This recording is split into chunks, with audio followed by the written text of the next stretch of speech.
sharper than an ice pick on you rappers' necks, and it's feeling like some vice grips. Yeah, that's light shit. Send my bro a kite quick. Ties of war, we ain't forget about you. Keep your light lit. Rappers can't see, most of them scared to witness. Go on, close your eyes, there's one right here for the trenches. Bad bitches, natural hair or extensions. Hood niggas that'll probably grip like some dentures. Brothers on them fences, 23 and 1 out. Praying that that commissary hit before it run out. Bitches on the gram, dog filter with their tongue out. Couldn't stay home because they found the dugout. Closed casket, burner in the low jacket. My co-captain, riding on these whole rappers. My hoes fabulous. Now I don't mean that derogatory, but I'm a player and there's no my women riding for me. I avoided Maury, I got 2 jets. If I can't make it through for them, then I'm useless. Sit down that roof, Chris, with a couple bosses. After the war, just to count our losses. It's not many. You see a smile on my face, but I'm not friendly. Going on my way, sipping white Henny. I just hope this shit go right. Living in the dark, you don't know light. Gotta got my heart with my bow tie. Waiting on this war in my whole life. I just hope this shit go right. Living in the dark, you don't know light. Gotta got my heart with my bow tie. Living in this war in my whole life. My whole life. It's so melodic. When I be dropping this ebonics, this ghetto phonics, it got me on the level supersonic. My bomb atomic, and you know where you can find me. Somewhere probably folding this paper origami. My name is pure as the Dasani, my wave is like a tsunami. I went from 0 to 100, feeling like Ricky Bobby. I made a deal with the Reaper. Got a couple wives, they some keepers. Talk a lot of shit, but you can't walk a mile in my sneakers. Bitches go to Miami, come home with change features. Now she got a BBL, her ass fatter. Trying to show up all them niggas that laughed at her. Now when they see her, they only wanna fuck her. They just wanna touch her, they don't wanna cuff her. They just wanna come and kick it with her like a punter. Turned her to a runner, now it's all aboard the train.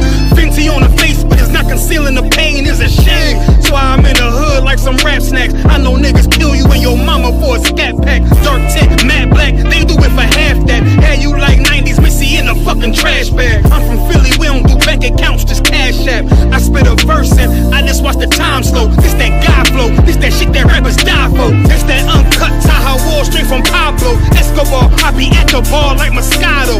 They think it's effort, but no, this that block work. Make the countermeasures, take pleasures, making an op hurt. Light is in the sky, cause every verse is a concert. My mind work at speed y'all can't fathom. Listen to the words of a champion. It can't, the streets need another anthem.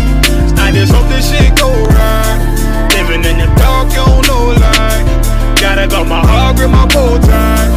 Waiting on this war in my whole life. I just hope this shit go right. Living in the dark, you don't know light. Gotta got my heart with my bow tie. Living in this war in my whole life. My whole life.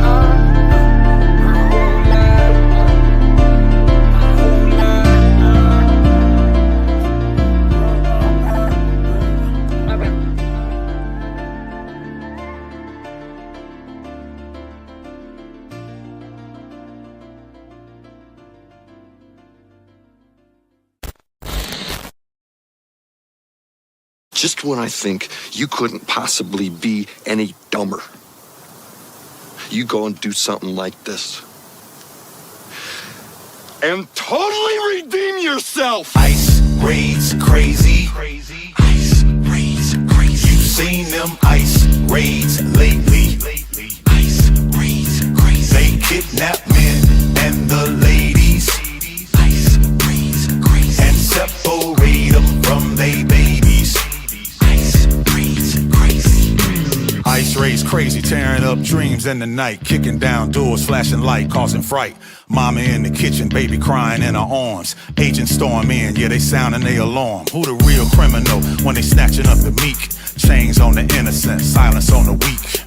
They call it law, but I call it co-abduction. Ripping souls apart, yeah, that's government corruption. Land of the free, man, that's a contradiction. Cause freedom got conditions in this twisted jurisdiction. White man came, took the land, drew borderlines. Now they calling Mexicans illegal, that's another crime. Ice raids crazy, kidnapping in broad daylight. Separating families, that's wrong, it ain't right. Tears on the pavement, kids with no translation. America preach love, but they practice damnation.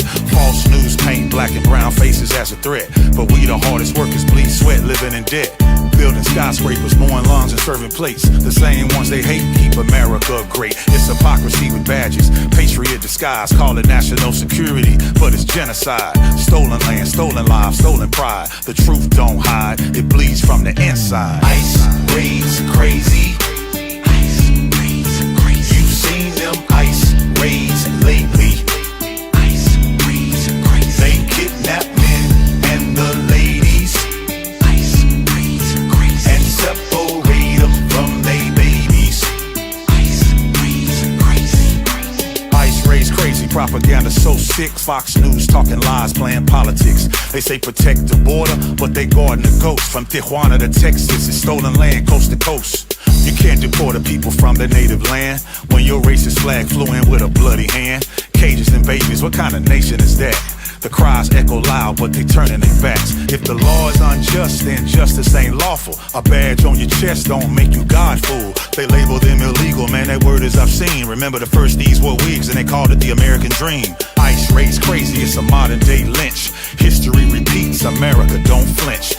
Ripping roots from the ground, they call it immigration. It's really reincarnation of colonization. They say we all human, same blood, same beat, but they judge by the border and the color of your feet. No heart, no mercy, no ounce of grace.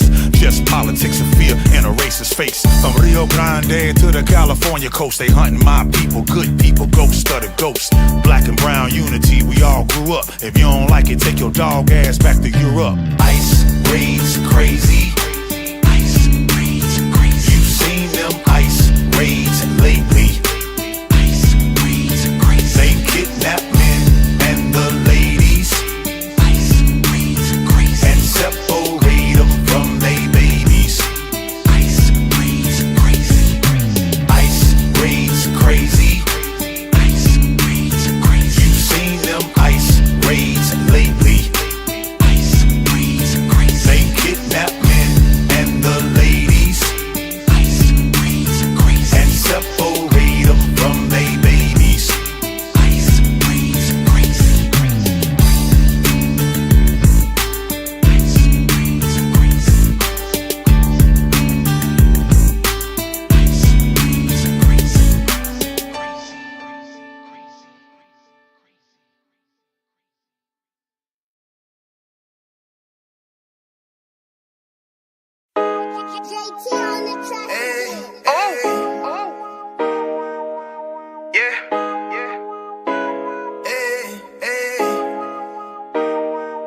You boy, you know what time it is, nigga. Better watch how you step in, yeah.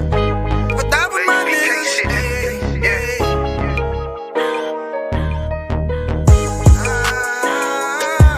A minute, yo. Got my nigga Rawan with me. But that was my niggas, it'll be an honor. You know what I'm saying? Under commanding General Yahanna.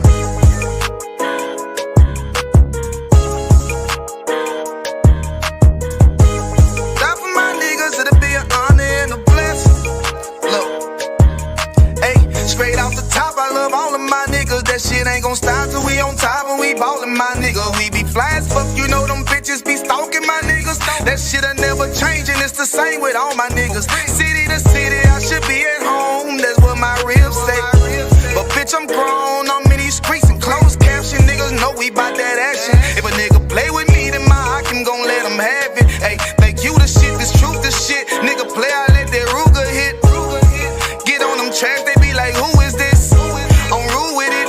Ain't got no manners. All them pussy niggas talking shit. Yeah, I know they can't stand us, but we U.P.K. Louisiana, bitch, that's what I'm rippin'. And my niggas solid, number real ones in my section. If you wanna get down, put your boots on, start steppin'. Brotherhood is a weapon. Brotherhood is a weapon. Better watch how you steppin', cause brotherhood is a weapon. If I die for my niggas, it'll be an honor and a blessing. Better watch how you steppin', cause brotherhood is a weapon. Brotherhood is a weapon. Better watch how you steppin', cause brotherhood is a weapon. If I die for my niggas, it'll be an honor and a blessing. Better watch how you steppin', cause brotherhood I lay my life down right now for all my sisters and brothers, because I love them. I see them dapping and hug them. It's amazing to see how well we adapt from the struggle. Born again from a life of sin, trapped in the gutter. My mind frame was to kill my own kind.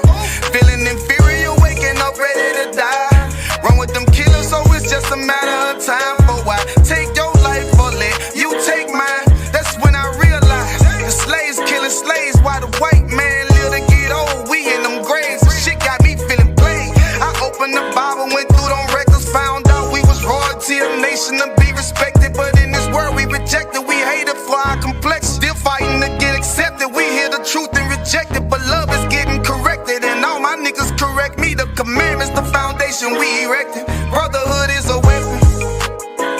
Brotherhood is a weapon. Better watch how you stepping, cause brotherhood is a weapon. If I die for my niggas, it'll be an honor and a blessing. Better watch how you stepping, cause brotherhood is a weapon.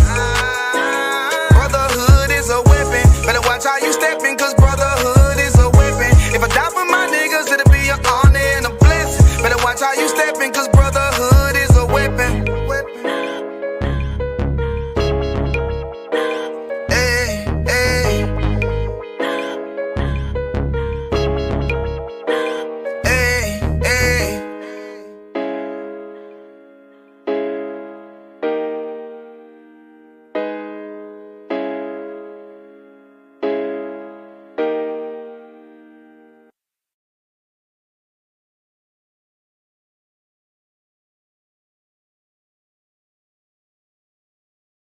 Is it's words, but people are visual. You know what I mean? Is there anything else? Good? Ready? You might need to adjust your things. These is in the shot. That's what I was telling you.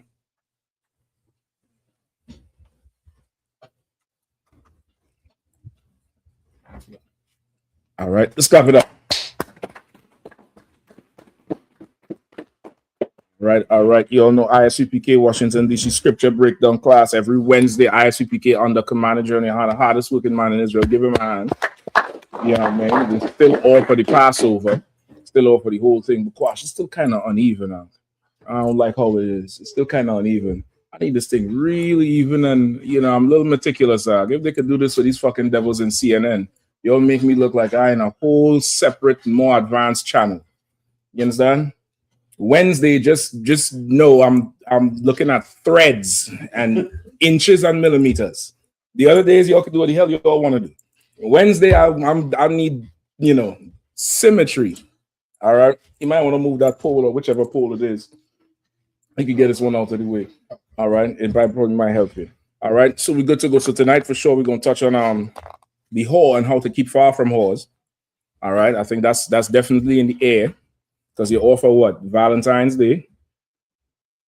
Then they're coming into all the spring festivals, all the, whatever else they got going on. Easter is another, holiday of whores because of the fertility. And then they're heading straight into what next? Mother's Day, right? So it's a whole season of lust and, the thriving of whores. All right. So let's get it. In the meantime, we could get some any questions that you all have. I'll rock with it. All right. Go ahead. Either one. Whoever want to go first. Shalom, sir. No sweat. Shalom, man. What's going on? So this crossed my mind. Since salvation is only for Israel, what is it called for those that we will take? And what is it called for those outside of the nation of Israel? What do you mean? I think the handmaids and servants, sir. You mean like non-Israelites? What's it called for them? Yes. It will be called working for the greatest people that ever walked the face of the earth. I'll give you a good word for it. It'll be called a career. It'll be called a career. You understand? Come. It's a career. What is it called today for somebody who is not an American? What is it called for? Okay, so give me a little more description on your question. Give me a little bit more description. Give me a second, sir. No sweat. All right, you want the other brother to get his own and then you come back? Yeah. All right, no sweat. Salaki, sir, if I may, can I get a few precepts for sex being marriage? No sweat. I got you. Let me get Exodus 22 and 16. Exodus 22 and 16. Also find me who was it? Jacob, when he went into his mother's tent. All right. Go ahead. So like I said, the reason why I was asking, because my second question would be like, what's the best way to approach I guess my kids, they're like in their teens. I want to start, talking to them about that. Listen, it's a rough time. It's a rough time to be a teenager right now. I really don't like using the word pity, but I very much pity this generation that's here. It's really rough, Ag. You know what I mean? It's a really rough situation being in the world, number one, and being a teenager, right? I think everybody in this room old enough to remember there was a old school movie called Kids. Remember Kids? When Kids came out, it was shocking. Oh, God. It was absolutely shocking just to even look at it because of the time we're in. Fast forward 20 years later, right? There's a series. I struggled through the first 2.5 episodes of the damn thing, I think, 2 or 3, called Euphoria, with that Zendaya broad. And it's like a reboot of Kids in a series form. You get the point? It's a whole reboot of it in a series form.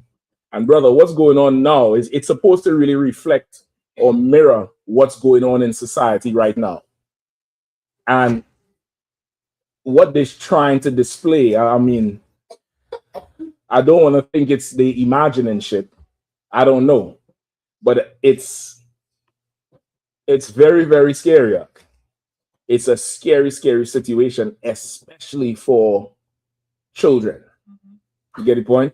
Adults may have some sort of knowledge what they're doing, but I think the children have no clue of what's going on because we're living in a very free and open type of culture.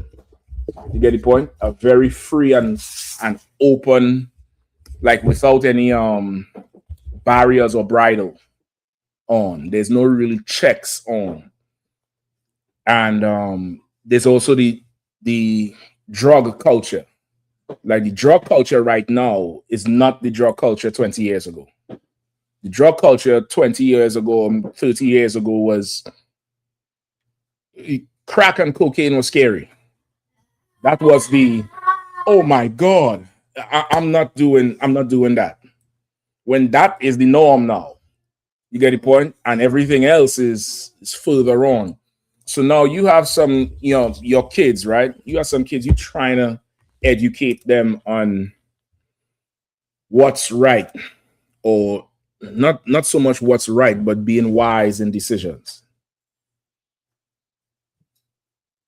Now, in general, of course, every child is different. Every situation is different.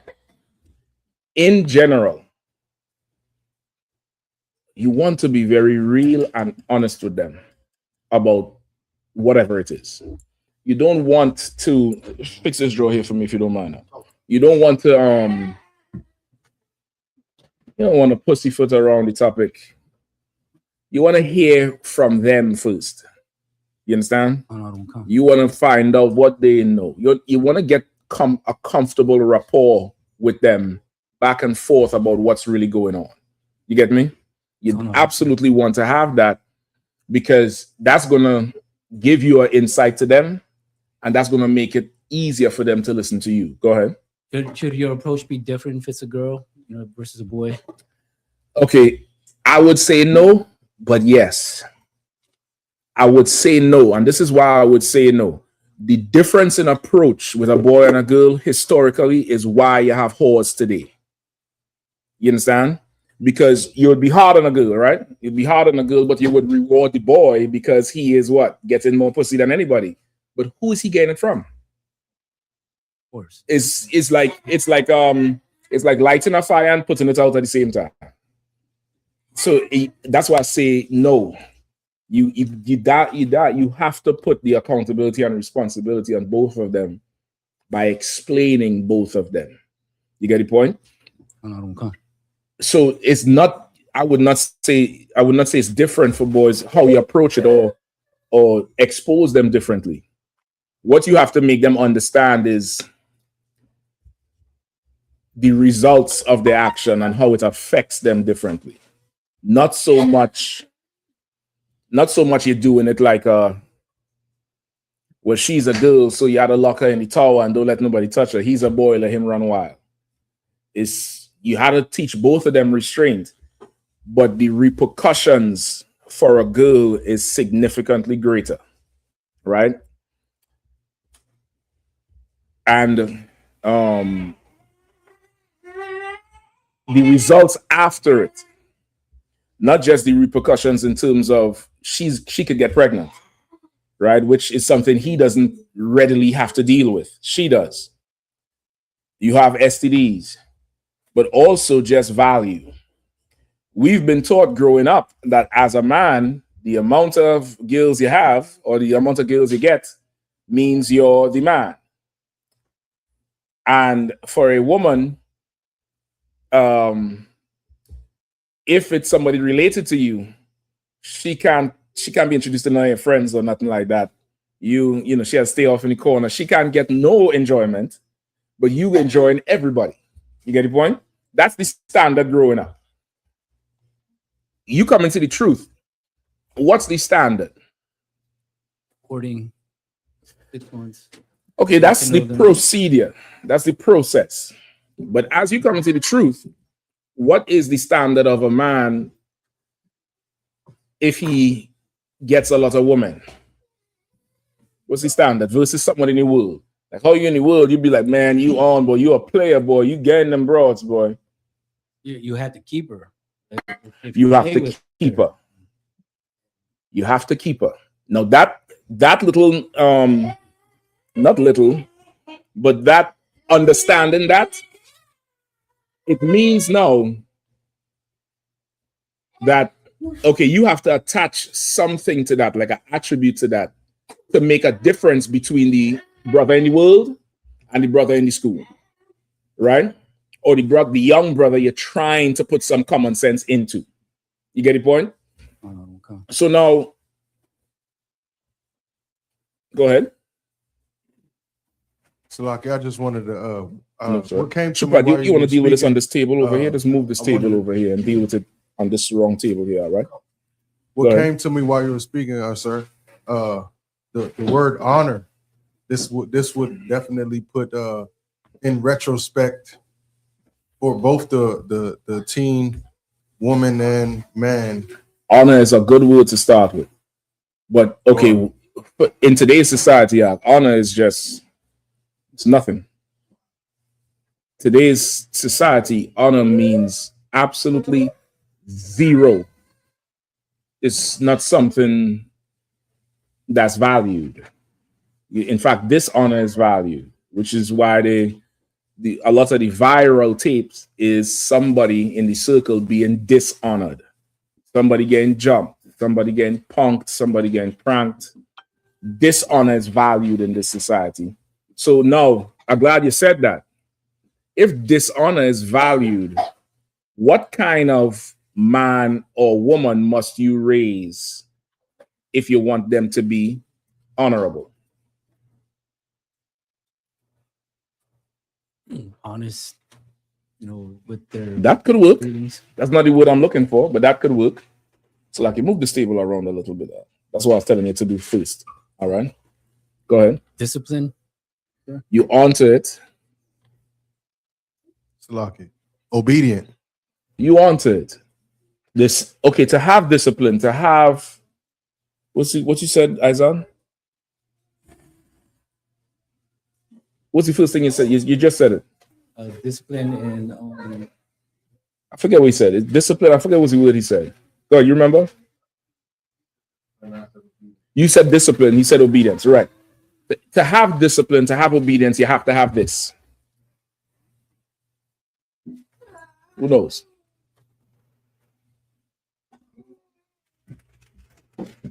Father. Okay, we assuming the Father is present because he's asking the question. No. We assuming the Father is present.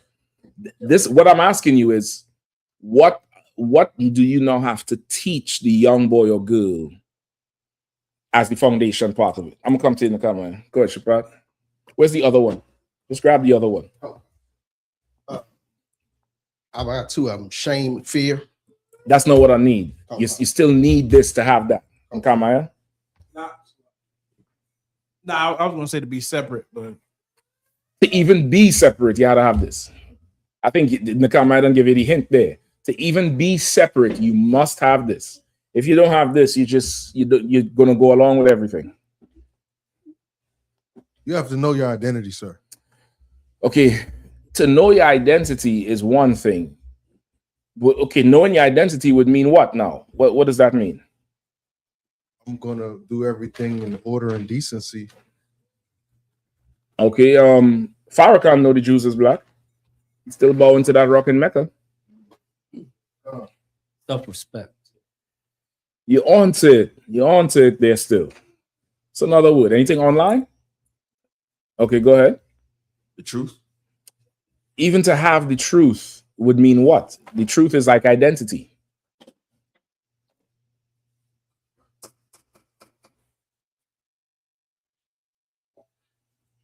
Anybody? Junior Jackson says loyalty. To have loyalty, you must have this thing. ADS Play says you need resolve. You on to it, ADS Play. Iron Lawana says the law. Okay, to have the law again is like identity or truth. To have any law means what? To do the law, to practice or keep the law, you must have this thing. Kasai Wana says the Holy Spirit. No. Leviathan says respect. No. Cooper Shakat says you're right in what this. You should teach this. You should cultivate this. But to do it, okay. Let me see if I can help you out even more. Go ahead. Let me get the last two answers. We got decrement, follow the Most High's law, statutes, and commandments, awareness, obedience, consistency. You're just shooting buckshots now. you're like fuck this sniper shit. I'm gonna just load up the buckshot and the bird shot. They're gonna hit something. Go ahead. Go ahead, Isaac. Understanding. No. Come on. I think it's something wrong with how I'm wording the question. It got to be. All right. You're gonna have to teach strength. If there's no strength, you could teach them pork is wrong. Especially for a girl. You could teach her pork is wrong. You could teach her that she shouldn't be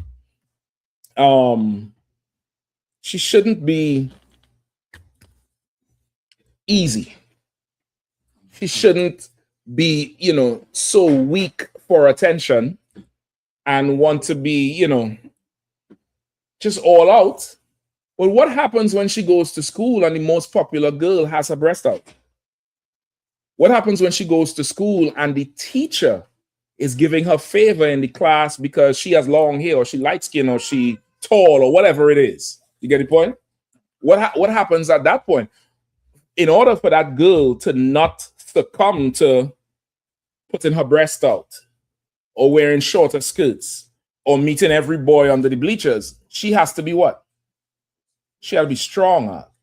Strong to resist lack of self-esteem, strong to resist indiscipline, strong to resist not having the Holy Spirit or giving up the Holy Spirit. It's going to take strength because she's going to have to look at herself and tell herself, I'm better than this slut. I don't care how much likes she gets. But in today's society, likes make people commit suicide. You get the point? Likes make people do all kind of things. What, it was Tuesday? Yesterday down there off of Kenilworth Avenue. I used to live over there, brother. I walk past that shop every day. They sprayed 60 bullets and killed a 14-year-old and a 12-year-old. Last night, I think. They say the drive-by or the walk-by, it definitely was targeted. It absolutely was targeted. But the kids was not the target. Now, who's doing something like that? How do I get somebody in the car with me or wherever to do something like that? There's a lack of strength somewhere. And the definition of strength is absolutely displaced and it's replaced.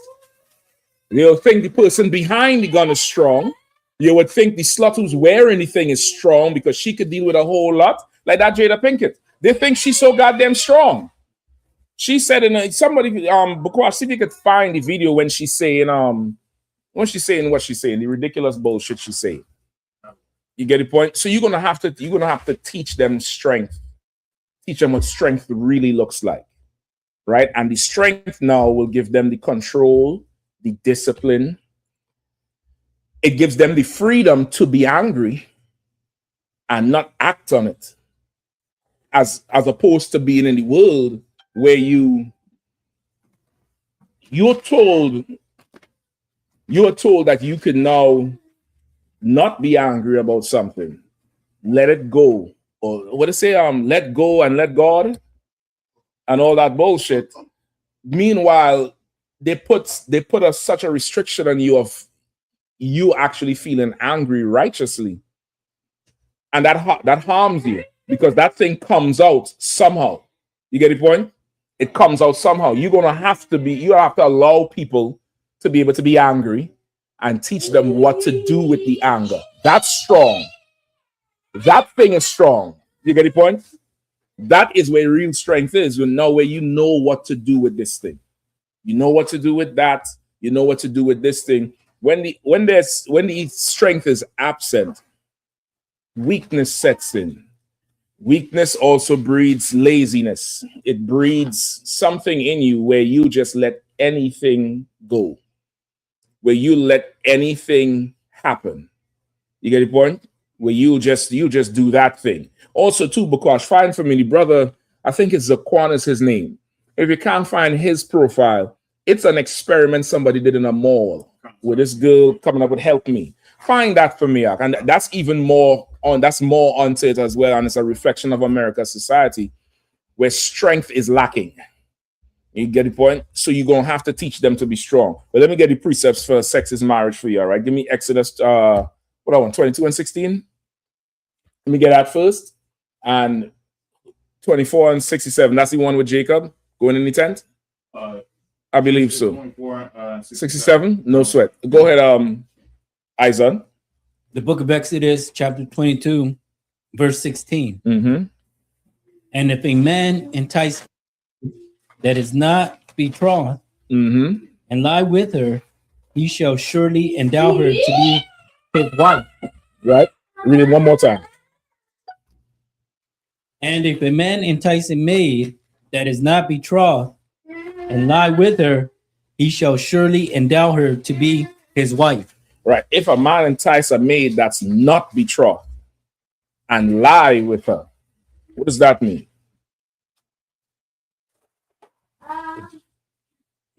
If he entice a woman that's not like engaged or with someone. Right. Promised. Betrothed is like she's promised to her brother. She's promised to someone. She's, as you say, engaged, or how to say it in the world. And here would be she's courting, because the courtship has to be approved. The courtship is not like in the world where you see somebody, you like somebody, and you're just, well, we talking. You get the point? That's not how it is in here. In here, the courtship is approved, and this sister is not allowed to court anybody else. Or the stronger thing, what's the stronger thing? In the world, you would think, well, you have to build a hedge around her. What's the stronger thing in here? It might be a little difficult to understand too. Okay, in here, the responsibility for everything is on the shoulders of brothers. Women are held accountable and responsible too. However, in keeping with the Bible, even though Eve sinned, Adam was checked for it. So now, the courtship is approved so that she can't court anybody else, or saying it in another way, which is more UPK, is, I might be wording it wrong. every brother knows she's off limits. Now the responsibility is on brothers. Because in the world, what happens? No one respects that. So what happens in the world? Every guy's gonna shoot their shot. Yeah. You have a man? Well, I'm talking to somebody. Well, I'm talking to you right now. Yeah, put your number in.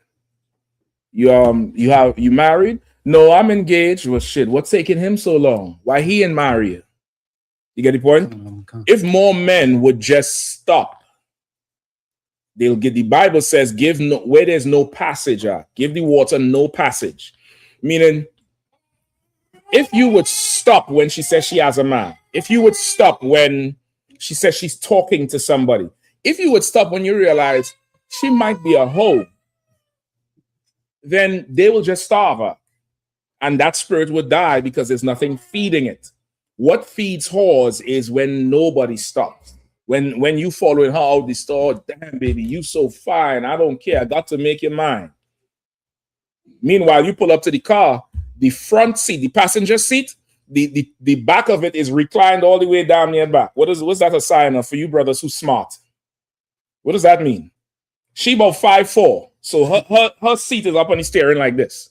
The passenger seat down near is into the back seat. What does that mean? If you're smart. Come on, Matthew, I know you smart. No, brother. God, fucking dance. Just continue. I'm going to leave you alone now. Go test that. Who had their hand up? Go ahead. There's a nigga in there because there ain't no nigga sitting all the way up on no dashboard. As soon as he sit in the front seat with her, he reclined that thing back and he cruising all the way back because he's being driven. If you're smart, you would realize that, but you're so goddamn dumb and your nose wide open like the hungry hound, you're chasing after every hoe. And that's what makes them thrive. That's what makes them live. That's what makes them, not stop the behavior. That bro, Tiana Taylor, they put her in 4 movies, give her her own goddamn shoe, give her awards, and the bitch is a slut. She's an absolute whore. That Cardi B, a whore. What would happen if brothers just say, I'm not, no, you got a man. It's like, sis, you gotta go back to Offset. I ain't doing that shit. You got kids with this nigga. You go back to him, man. You gotta deal with that. She might be angry for a while, but soon that body is gonna crave attention. She's gonna go back to her man.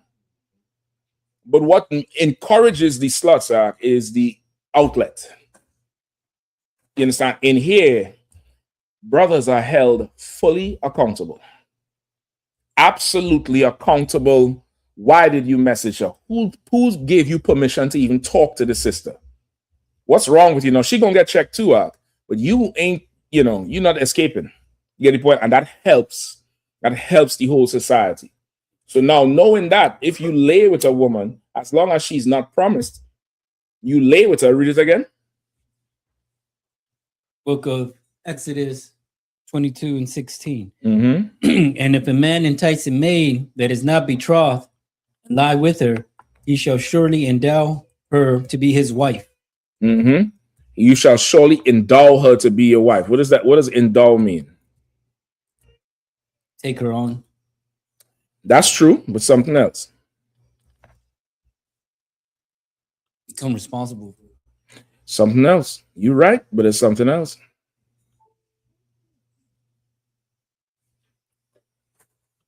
Let me get a young brother here. Go ahead.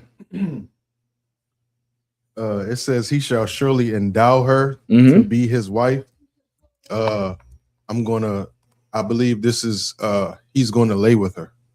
No, he already laid with her. It said it there. Read it one more time. Read it one more time. Whoever you have to read it. And if a man entice a maid that is not betrothed and lie with her, it says he lied with her. He had sex with her. Go ahead.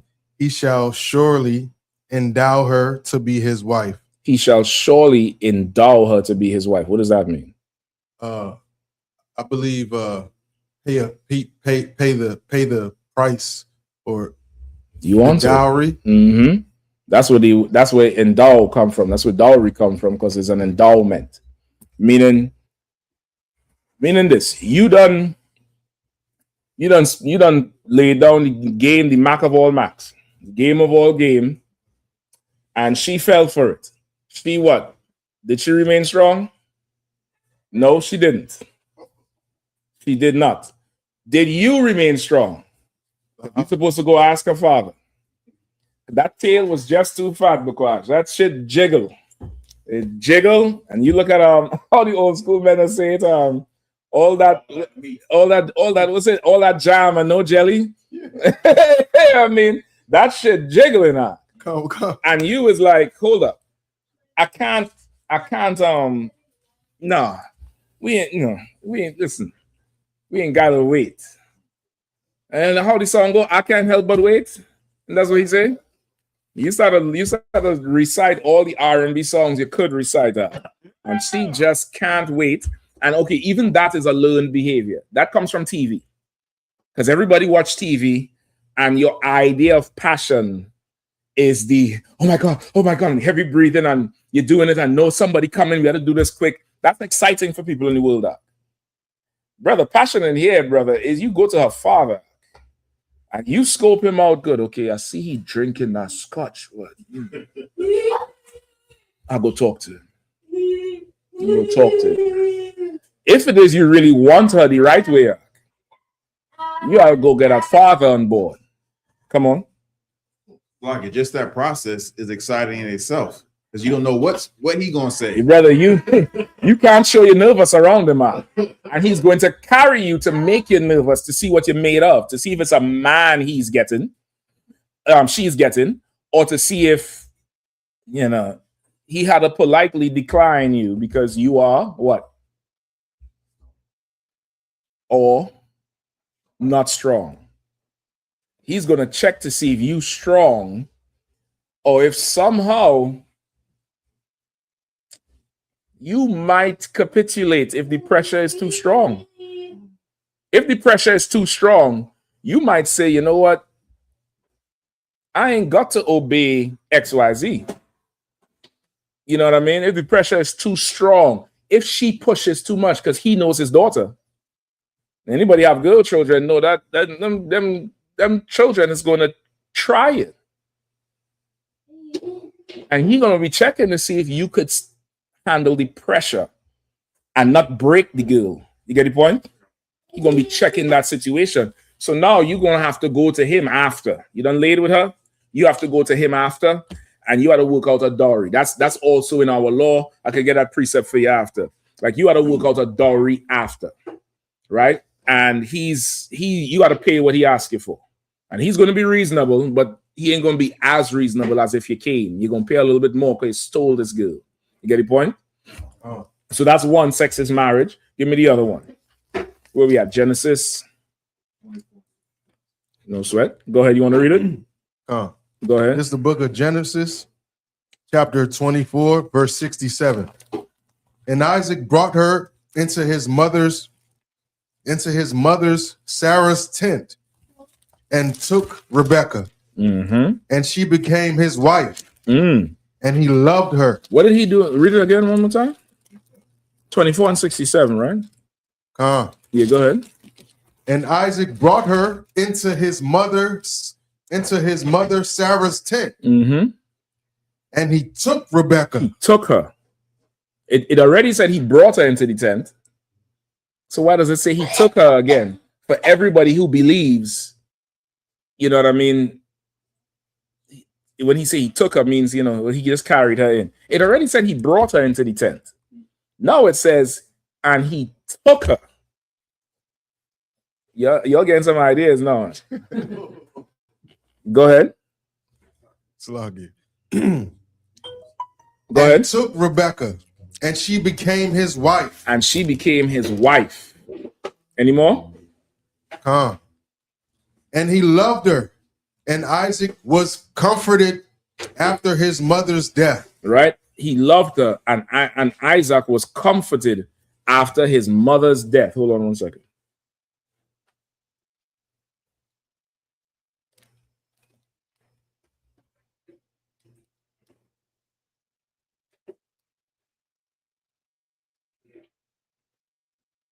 Right? So this is another one, sex is marriage, right? If anybody is doubting you, you just ask them, what does it mean when he says, and he took her? Because the line before already says he brought her into his mother's tent. And if they dispute it, say they're hypocrites, because remember the time when you brought her into your mother's house. Calm. She didn't want to come into the door because your mom home. Mommy's not home. Come on, go upstairs. Take your shoes off. I'm gonna carry them upstairs. I'm gonna carry them in the back room. Just take your shoes off. Leave it. You bringing her into your mother's house, but somehow this doesn't mean the same thing. You did the same goddamn thing. Calm. It's just his one was with permission. Yours wasn't. Right? Yours wasn't. I believe this is he went and get the girl, right? This was the one that's promised to him from Laban. This is Isaac. Okay, he still got permission, if I'm not mistaken. This wasn't this wasn't like he just took her. So he brought her into the tent, I'll come to you, and he took her because she wants to be taken. Sex is marriage, and she became his wife. It didn't say they went into the tent and had a legal document to sign. It didn't say she went into the tent and she threw rice and he gave her a ring. It didn't say he went into the tent and some preacher was in there saying for better or for worse, rich or for poor, so till death do us part. None of that. He went into the tent and he, blessed her with the rod of Moses. Yeah, I mean, he showed her the light at the end of the tunnel. And it was good. And she became his wife. Go ahead, Shepard. When the angel came to Joseph and said, don't put away your wife about Mary. Okay, I would not use that one because you're going to go into what argument? What argument are you absolutely going into? Shapat, what argument are you going into? Just hold on. What argument are you going into by going there? Not that hard.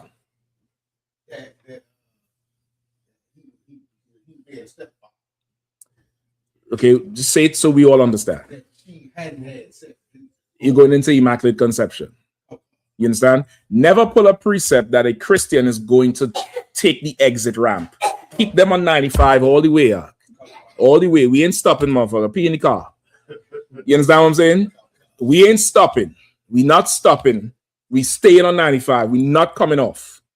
Never give them the opportunity. Always remember that. When you pull the precept, there's no way around this shit. They're in a box now. They locked in. They just locked in, and that's just that. They had to stay there until you let them out. But brother, you pull a precept and there's room for another argument. Best believe, because what you have to understand is you boxing them in. So when you pull the precept about Immaculate Conception, they already know they lost the sex is marriage precept. So they're going to go to Immaculate Conception. They're going to make you feel they need the breakdown, but this is to escape the knife on the neck on the other one. Brother, don't let them out of that ark. Do not let them out. Keep them right there and just start cutting away at the neck until they drain of blood and everybody knows. Don't ask you no more stupid questions because they're going to end up like that. You get the point? Okay. So this is another one. I believe there's another one with the tent, right? Oh, this is just it. You could use these two. I think these two is real strong. Also, do you have a Bible dictionary? Not a very good one. Which one is it? The compact one or the big one? Yeah, the compact one is the one for camp. All right. This is the expansive one. You gotta get the Zondervan. Is that Zondervan? No. You get Zondervan. Pull up marriage or sex is marriage or marriage. Yeah, give me marriage definition. Check the expansive one. If not, MNOP, LMN. God damn. Hey, he was like cap slow. He's saying the alphabet to find the damn word. Right? I have it here if you don't if you don't have it. It should be the first definition with marriage. You found it? No sweat. No, I'll help you out then. If not, you could just use this one right here. All right.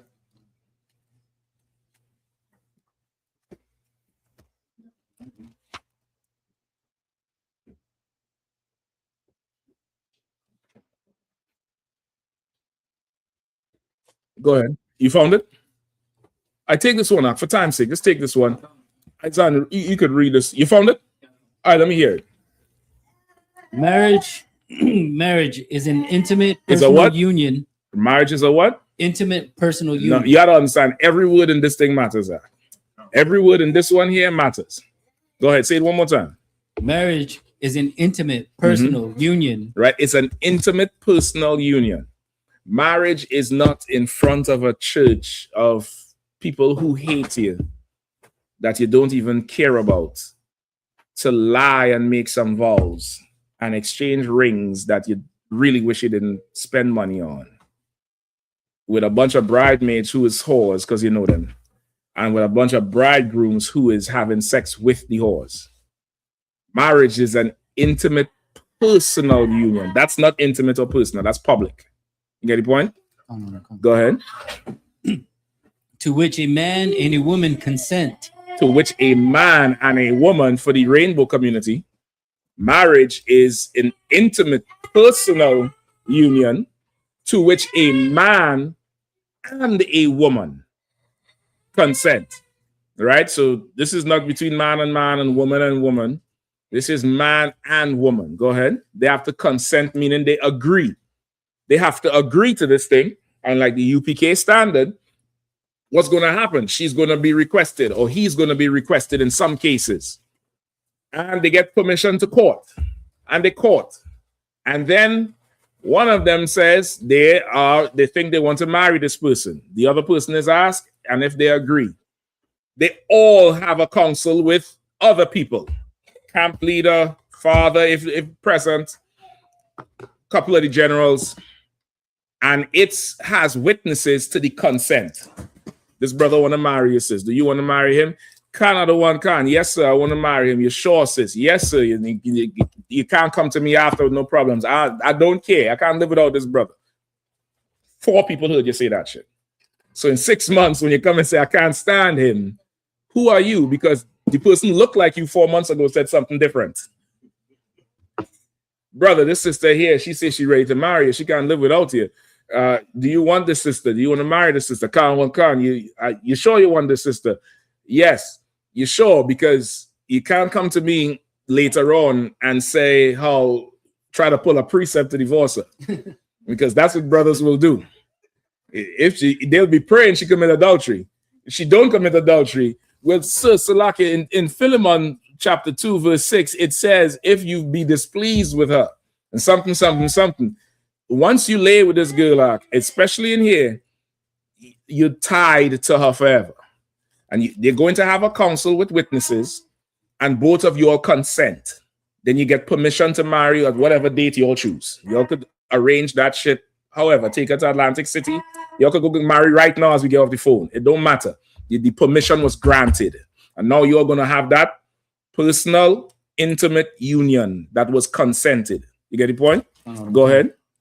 Consummated. Say it again. Consummated. Consummated. What's that mean? What does that word mean? Somebody pull consummated from me. Tell me what Webster says. All right? Let's use Webster. Or Oxford, one of them. All right, let me know what Webster says. What does consummate mean?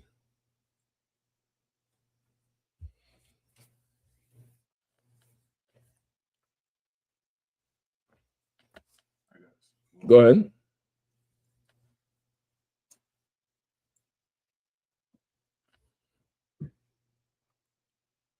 Go ahead, priest. You sure you had the right one? No sweat. Come on. You found it? Go ahead, Shabbat. God damn it, man. Shit.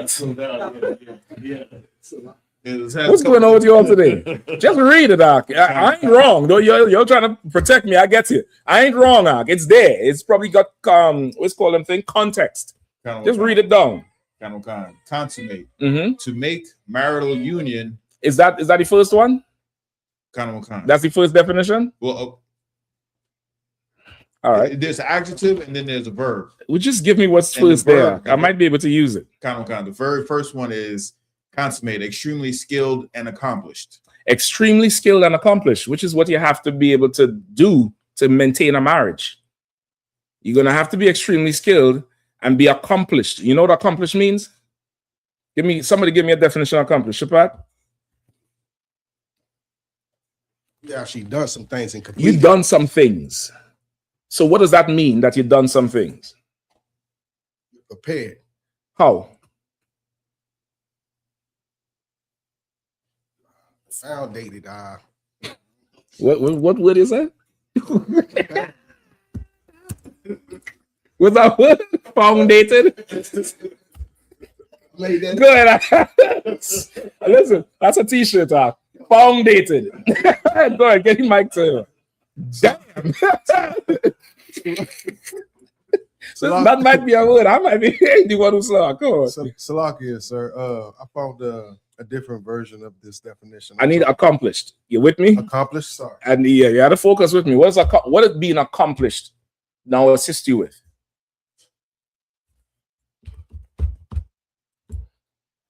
Give me an example of somebody who's accomplished. Sure you want to just continue your test, dog? All right, go ahead. Give me accomplished. Commander General Yahanna is accomplished. It means he's achieved many things. What does that mean in terms of his ability to maintain that marriage? What does that mean? Come on. He is highly skilled and proficient in that particular area. So, well, okay, that's when it's specific to something, but accomplished, let me just give you it for time's sake. Accomplished means you've done a cheat. Come on, you got it? Quickly. Accomplished is proficient as a result of practice or training. You're proficient as a result of practice or training. Many practice, many training, and you achieve. And as you practice and train, you're going to be what? Tested at this level, that level, that level, that level. And you done passing and you're going and you keep on going. Somebody who is accomplished knows adversity very well.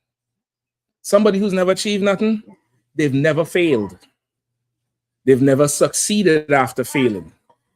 But somebody who's accomplished, bet believe that they done failed and failed hard before. They done felt like quitting. They done broken tears. They don't have to step back and then come back to the thing. Put that person in a marriage. They know that this rift or this argument is not the end of the world. He's still going to prepare his meal. He's still going to guard the house and see about the car or whatever the dynamic is in the relationship, even though they're beefing. Because this pair, they're accomplished. They're accomplished. They understand that this shit here is, if you want to achieve something, they're going to be what? Rough times. There are going to be times you don't understand nothing that you're going to need to grow. There are going to be times where you want to progress. You want to, you want to improve or increase. But there's sometimes all you could do is nothing. There's sometimes, brother, I don't call for counsel already. I was like, sir, I tried this, I tried that, but this is what I want to do. Yahanna said, "Shut. Why don't just do nothing?" And I'm on the phone like, nothing. What are you talking about? And brother, that's the answer. Sometimes you just have to do nothing. Somebody who's accomplished knows what that's like. Somebody who isn't feels like doing nothing is nothing. Sometimes doing nothing is something. And to people online, it sounds weird and crazy, but that's why, you there and I'm. Sometimes doing nothing is what it takes. Just don't do nothing. You carry on doing your duty, you'll carry on doing your roles in the marriage, and this thing is going to get worked out. But all if I'm going to accomplish this thing, I'm not quitting on this. I'm not just giving up. You get the point? Give me consummated real quick. Okay. Consummated. Continue on with those. Yeah, come on. Okay. To the highest degree, complete in every detail. Give me the next one. And the next one is To make marital union complete by sexual intercourse. Right. Consummated in context is to make the marital union complete by sexual intercourse. Sex is the marriage, not the ring, not the license, none of that. Sex is the actual marriage. Without it, the marriage doesn't exist. Even in Esau's world, if you both go and tell a judge or whoever it is that you'll never had sex, you just had the ceremony, the marriage is annulled, which means it never happened, because really sex is the marriage. You get the point? So you could use that. Keep reading too. Let Izan finish read. All right, where we at? Bible dictionary. Get back to Bible dictionary. All right. Consummated and continuously nourished by sexual intercourse. And continuously nourished by sexual intercourse. It's food for the marriage arc. It's food. Okay, just like you have to eat. You have to eat. Like when the day comes, you have to eat. You have to nourish your body. Some people, if they don't eat, their energy level drops. They have to eat something. Some people have a high metabolism. They're always snacking. Every time you see them, something. They got something, peanuts, chocolates, something. They're always snacking, because if they don't eat, their energy level drops. They have to keep nourishing themselves. Sex is what nourishes the marriage arc.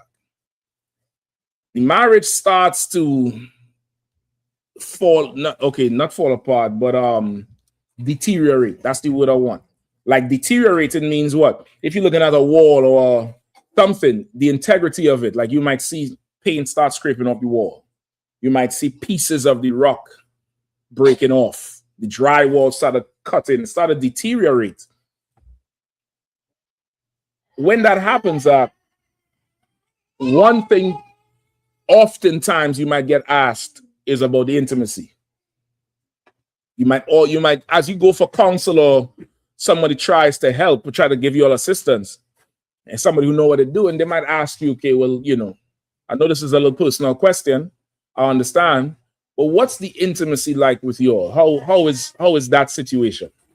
And that's not, to the average person in the world, especially a Christian, you might think, oh, that's personal. I can't talk about it, blah, blah, blah, blah, blah. But that's an indicator of if this marriage is being fed. Because if you're all beefing, how's the intimacy? Oh, that's a problem. Yeah, we had it this morning. This problem is not a problem. This problem is just, it's changing brakes on a car, changing the oil. It's something that you'll have to do, that comes up. But if that intimacy stops or is lessened, then there's a bigger problem here, because the marriage is not being nourished. It's like you have a child, the child get malnourished. It starts to dwindle, the child starts dwindling, start developing different health issues because they're not being nourished. It's like a marriage. A marriage is a thing you cultivate. It's a living, breathing thing between both of you all. You have to cultivate it, and cultivating it, the big part of it is the intercourse you all have, the sex you all have, the intimacy you all have. If that's not happening, the marriage is in danger. It's in danger. You get the point? Oh, no, I don't count. And it's a more serious thing. So you could use this here. Any more on it? I think there's a little more. Oh, no, I don't count. Mm-hmm. And perfected in lifelong partnership. And what? And perfected. And what? And perfected. Go ahead. In a lifelong partnership. And it's perfected in a lifelong partnership. So somebody you done married 2-3 years and we not getting along. This is not my soulmate. What is this saying? Read it again. Read them last words. And perfected in a lifelong partnership. Did it say perfected after 3 years? Lifelong. Did it say perfected after 4.5? Lifelong. This is perfected after 9. Lifelong partnership. You know what really hits home?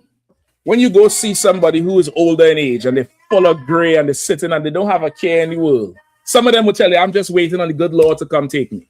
They're that old. And they say, man, I've been married to your grandfather.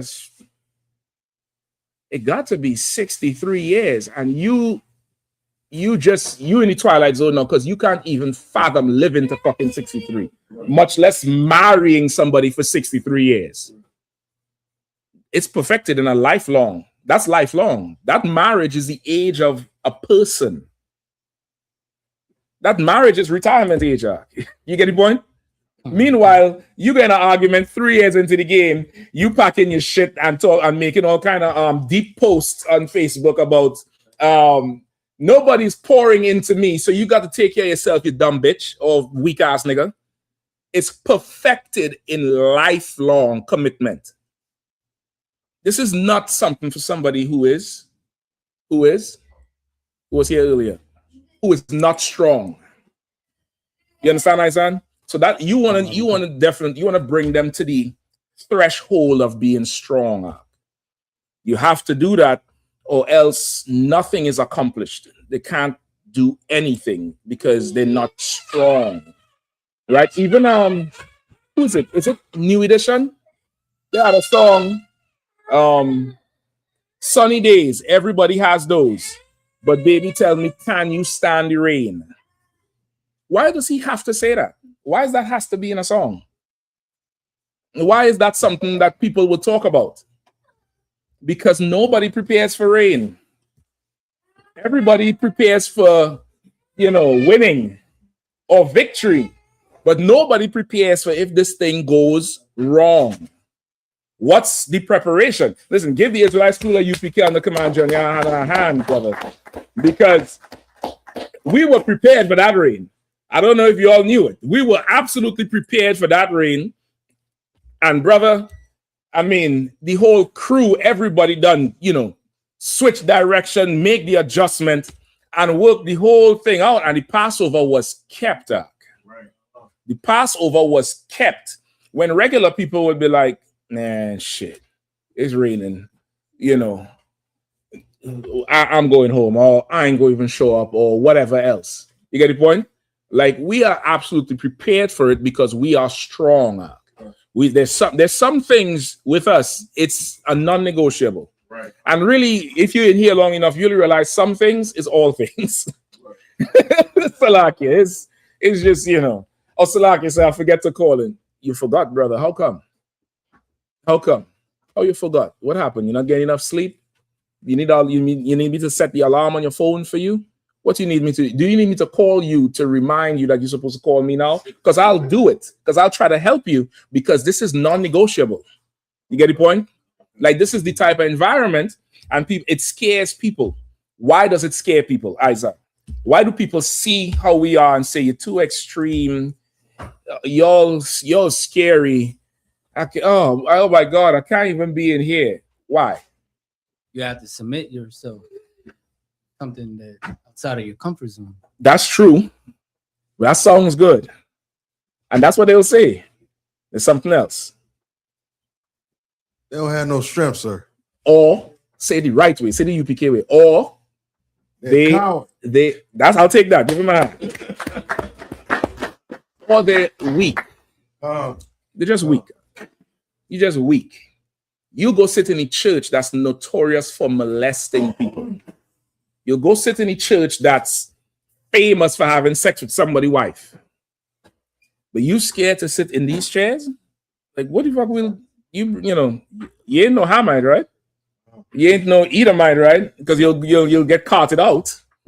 But outside of that, like, what's the fear for being here? You're just weak. You're just weak. And the thing about weakness is, you can become strong. You absolutely can become strong. However, most people do not even want to be strong. Most people want to remain as they are, as you say, in their comfort zone. All right. Somebody had their hand up. Go ahead. I was going to say, I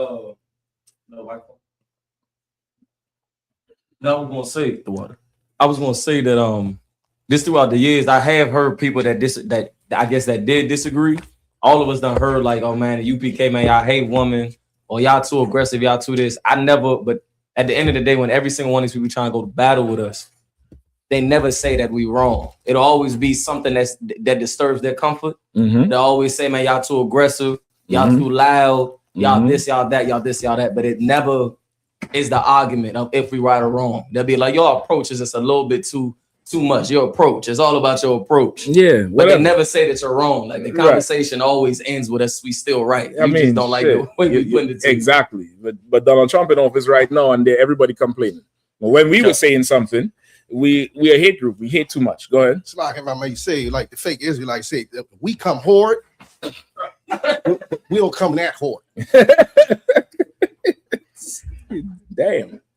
All right. So Isaiah, you get the point, right? That's how you would do it. Okay, with younger people right now in today's society, you better maintain a very good continuous talking relationship with them. I'm not talking like you're the friend. You still have to maintain the authority. But brother, if you don't get them talking, you're gone. Because the world they're living in now is not what you remember. It's absolutely different. The currency is different. When I say the currency, I'm talking about the social currency. The social currency is absolutely different. Before, you had to show up looking fly. Now social currency is so sex and drug fueled. It's just beyond anything. You get the point? It's absolutely just beyond anything you would imagine. So you want to bring strength to their doorstep. You want to show them what being strong is, and you want to give them confidence, because sometimes, not sometimes, all times, being strong means you're going to walk alone. Being strong means you're going to have to face this. It could, your circles could just reject you. And you got to prepare them for that. Part of preparing them for that is what? Who knows? How can you prepare someone? And this is not just for the younger generation, but somebody you might be fishing to the truth or teaching something. And you know that if it is that they do start listening and start following what the Lord say and taking on the spirit of the Most High, they're going to lose a family member, kids, friends, whatever. How do you prepare them for that? And this is very key in doing it. If you don't do this, it's not going to be as successful. It's not going to have lasting impact. How do you prepare them? Because let me know if anybody online is answering too, all right? Go ahead.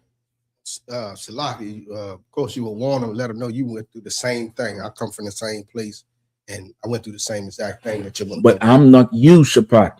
You Shapat Thayak.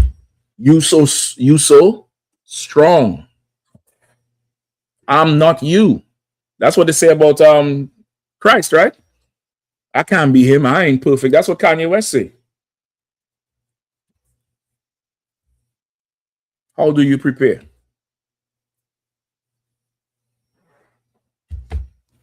Bro? I ain't gonna say this the answer, but this is definitely. I want the answer. If you ain't give me the answer, don't give me the answer. If you ain't give me the answer, pass the mic in. All right, this is the answer. All right. Shit, I ain't gonna say this is the answer. What are you preparing me for? Hell. Don't think you're slick in here. Comfort did not be Yes, that. Go ahead. Not Should lying. see, I remember. See, I don't think it's the answer. not lying to them. Not lying about, like, not trying to keep it from them. Well, okay, you're not keeping it from them. You telling them this. Okay. But to tell them this and to have them succeed at it, you need to prepare them. You're already telling them it, but there's a preparation that goes with telling them. So you're not lying to them. You're laying it out flat. Okay. But part of laying it out flat, you have to have something prepared. I'm asking, what is the preparation? You done? That's right. She has the mic already because they're gonna get lost over there. Go ahead. Go ahead, sis. Letting them know that they'll be joining a new family, having new friends, better things to look forward to. Oh shit, Yahanna, I think you have some competition in it. I think you have some competition. Give her a hand. You're gonna have to give them the alternative. Think at camp. The white man is the devil. America had a burn. So what we gonna do? How we gonna eat? You have to give them the alternative. If it is you telling them their friends ain't shit, you had to get them some new friends. Who they gonna hang with? Where you want them to be a damn, eunuch? You want them to just be a lone rider? You know what I mean? If you're gonna say, sis, you guys, them friends you got is whores, but they're my friends. No, I got real friends for you.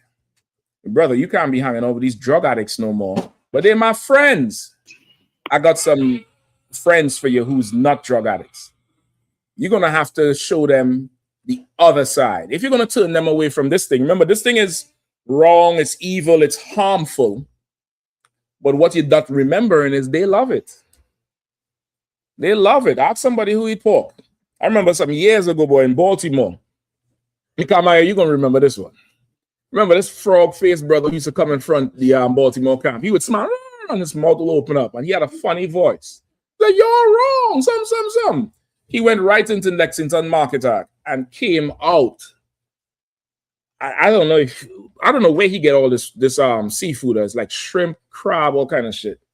And then that pork, oh God, he just came in front of the camp and he was eating it. It was good. And chucking the shrimp and this. Brother, he loved that shrimp. There's nothing you could tell him, man. People sin not because, okay, if you really want to understand it, it feels good. It's delicious. Pork tastes good enough. You know that, right? Pork is not something they struggle to eat. It ain't broccoli. You get the point? You understand? Like, pork actually tastes good. Sex with a whore, brother. God damn. Go to the strip club and get brought all the money and have a deep conversation. Tell the bitch about your supervisor. Because talking to her is good. Think about for a sister, all the likes on the Instagram and all kind of thing. Nigga gonna send you $1,000 for 15 minutes of you twerking? Who the fuck? How am I stopping you from doing that? You need to stop. And do what, nigga? I'll tell you what. I'll tell you what to do. You get the point? You have to give them the alternative. And brother, the UPK is the alternative. You have young people out, you'll just miss the perfect opportunity. Just bring them down to the Passover. Gag them, hog tie them, throw them in the trunk. Don't worry, they're going to forgive you by the time Sunday morning. I guarantee you. Because they're going to come down there, they're going to ride a horse for the first time. They're going to kill a damn lamb. They're going to get the lamb right on the grill and give them the cameraman Bakwasha hand for all that food they done prepared down there. They're going to, what else they was doing? Archery and basketball shooter. They was petting them old pretty goats. Them lambs that all them sisters was crying. Oh, they're so nice. They going in the pot, Gil. Them old pretty. They had some lambs that was rough in the corner. They didn't care about them lambs. Them lambs had dreadlocks, all kind of shit. But they had some old pretty goats out front, and they was just bang. They was brown and white. I forget what they call them, boars or something like that. Yeah, them going in the pot too. Y'all think we ain't killing them? They going in the pot too, right? Them kids gonna come down there and have a ball, be in that kids party, skinning the knee and the elbow on them stupid ass slides that white people like to just have no thoughts. You get the point? They're gonna have a ball, and they're gonna realize that them friends in the world, these strangers treated me with more love and respect than them bastards in my class. I'm gonna just go to school and do good in school, and if we play in sports, I'm gonna kick their ass.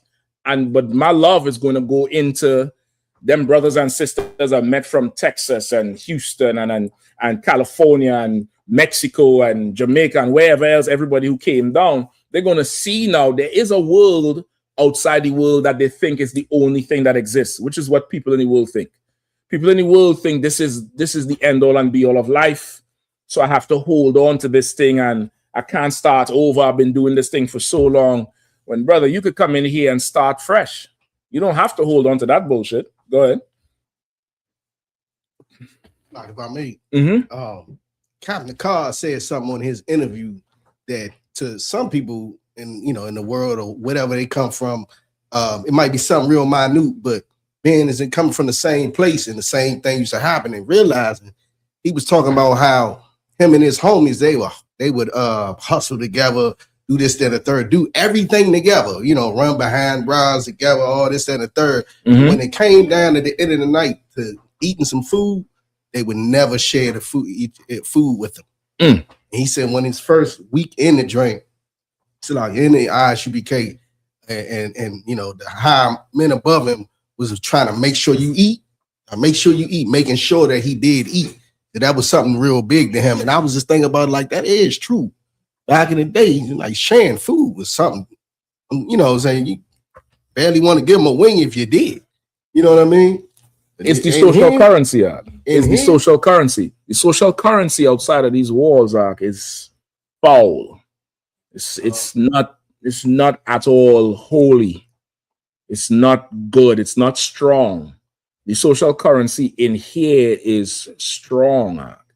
Like every year, brother. You all know I.S.U.P.K in Oklahoma, brother. Big ass beard, right? Or one of them at this point. Shit, right? I.S.U.P.K first Passover. I forget the year. It got to be like 2011 or something like that. He was in Oklahoma, and he used to do body work on cars, right? Not mechanic work, but like body work, fixing, the frame and stuff like that. And he was not able to get up to the Passover. That year, the Passover, I think, was in Philly at the Philly school. And I.S.U.P.K pawned all his tools. All. This is the first time he's coming to see the brothers in person. He said he knew he had to come to the Passover. I think he even got excused. It's like, well, if you can't make it, brother, you can't make it. Don't sweat it. And he pawned all his tools. And that's what he used for his livelihood. I think at the time, I don't want to talk to all the brother business, but it could have been a housing situation. But I remember it was like this was all he had. He pawned all his tools, took the money, bought the ticket up. Oh, that's what it was. It was only enough for the ticket up and I think a hotel room. He didn't have a ticket to go back. And he said he had to make it to the Passover. Right? It was without a doubt he had to make it. He didn't tell nobody he pawned the tools. I think it came out in a conversation while there. Brother Commander Yahanna bought his tools all back. Like every year, there's brothers and sisters who make it to the Passover with nothing but share will or share what? Strength. They just have, I'm getting there somehow. I'm getting there. You know why? Because you start to think of all the shit you accomplished for bullshit. You remember when you used to go get high. Remember all the things you do to go to that concert to get them damn stupid ass shoes. And you start to believe like, okay, if I could do that, I could surely get my ass down there. I could make it down there. It mightn't be as prim and pretty and comfy as somebody else, but I'm there. I'm getting there, and it takes some strength for that. You get the point? Now the Passover is gone. They'll see it online. They'll see the footage. They'll see all the glory. You want to bring them into the school at a holy day. That's perfect. Or class, depends on their maturity, right? Or the cookouts. Cookout season is coming very, very soon. There's going to be, it's usually in New York, California, Texas. What's the other two? Midwest, somewhere in the Midwest, Chicago, Minnesota, somewhere over there. I forget where the fifth one is. Florida, I think the Carolinas. I think last year it was in the Carolinas, right? We remember we drove down to Florida too. So it was Florida, North Carolina.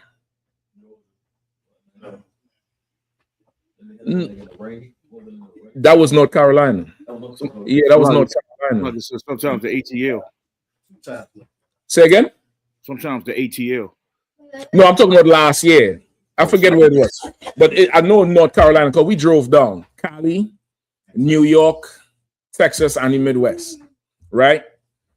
You bring them down there, they're gonna see, they're gonna really experience real love and brotherhood. They're gonna experience a stranger going above and beyond for you. You need a ride somewhere, you need this somewhere. I could go ahead. You just go to the bathroom? Or go ahead. Salaki, I was at the Passover and I had somewhat of a stomach issue, and I was perspiring as if I was working out while I was sitting down. And as soon as I got up to take a step I couldn't take it anymore. I needed ice. Before I could even take one step, a brother came with a bag of ice and put it on the back of my neck. But he watching for you. And that point right there, I said, I never had brotherhood like this. And yeah, I man. don't get sick and I don't ask, and somebody just you don't ask because there's nobody to ask. Come. But in here, brother, you don't even have to ask. There's somebody watching you. There's somebody watching you all the time. They're watching you and they'll be like, hey, come here, check and see if so-and-so is good. Get them a glass of water. There's somebody always watching. There's watching, and somebody might just come up to you randomly, hey, bro, you need anything? Because they're watching. They just don't want to offend you.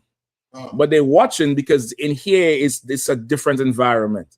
In here is true strength. So you're gonna have to teach them that first. Now, this is the second part. Give him a hand for that too. I heard a lot of stories like that at the Passover.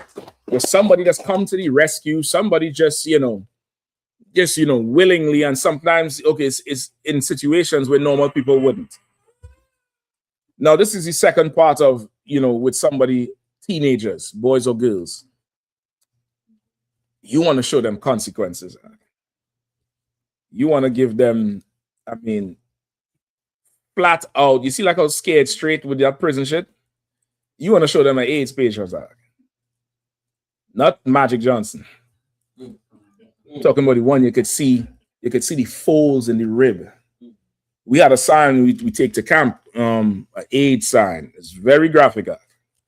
It's very, very graphic, and it's meant to make you be like, I don't want no parts of that shit. You want to show them that thing. Now, you had to work up to that. If you just, the first conversation, you just started opening pictures, they're going to reject it. You have to have a running conversation with them all the time. You'll be talking to them. They're talking back to you. You're asking them about this. Yeah, and it has to be where you might hear some shit that you want to say something about, and you have to resist it. Because they done lived their life, and you're trying to start them over now. So they might come and say, well, yeah, I did such and such. If it's girls involved, Lord, take a drink. Because she might say she did some shit that's going to make you just flip the damn table. Oh, God. Right? You're going to have to hear it, and you're going to have to know you accomplished. So patience. Okay, all right, this is what we have to do. We have to go forward with this. But at some point in time, you want to show them consequences. You want to show them that the white man has medicine, but do you want inside them drawers to look like this? Do you want to deal with that? This thing ain't got no medicine for it. You just have to live with this shit. That's it. You have it. It's over. That's just it. You're going to show them all of that shit out. And teach them the alternative. You ready to have sex now? There's a way to do it. You come up in here, man, you serve. Some sister gonna come ask for you, brother. You come up in here and serve, sister. There's a brother or brothers is gonna be just lining up. They're gonna come ask for you, and then you're gonna get approved to have all the sex you want. It's none of my business. Don't even come, just go in there and have it. Have it and nourish yourself. Nourish yourself with just nourishment, right? All the nourishment in the world. And you can you teach them certain values, right? But strength is what you're going to need, because this world is going to present things in a way that's very delicious, very just attractive, and it's going to entice you. And the younger generation is easily enticed, absolutely easily enticed, primarily because the things that they desire is at their fingertips, literally. We probably, most of us in here come from a generation where you start to go stand by the payphone with quarters. Sometimes you stand in a line, depends on where the payphone is, because another nigga making love on the phone. He over there, his back turned to you, and he, yeah, baby, something. And he's like, nigga, you walk up in front of him, he turned this way. He don't want to see you, dumbass. No, brother, you up. I'm gonna send you an Uber. Before you had to go travel and think about the days where you hail a taxi before Uber. Like, you had to do a lot of work to go meet this hoe. No, brother, you set up your cam and your lights and shit. She in the room with you. You understand? Like, that's the way you're fighting now. So it's a whole different scenario. So you just take those things. Take it step by step. You might need counsel as you go along. You gotta have that open communication with them. You're gonna have to have that and show them what real strength is like, because they're losing. Right now, they're losing out. They're losing the battle. They don't even know it. Good to go? Any more? Good to go? All right, no sweat. Go ahead, I have the verse that I wanted. Go ahead. Come on, let's get it. But gosh, if there are any questions online, no sweat out.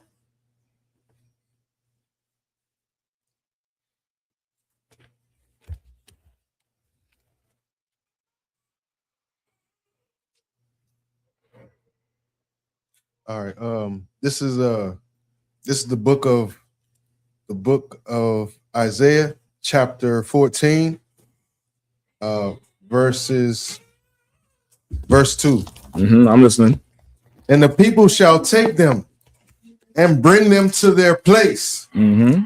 And the house of Israel shall possess them in the land of the Lord. Okay. For servants and handmaids. And they shall take them captives, who captives they were. Mm-hmm. And they shall rule over their oppressors. Okay. So my question was,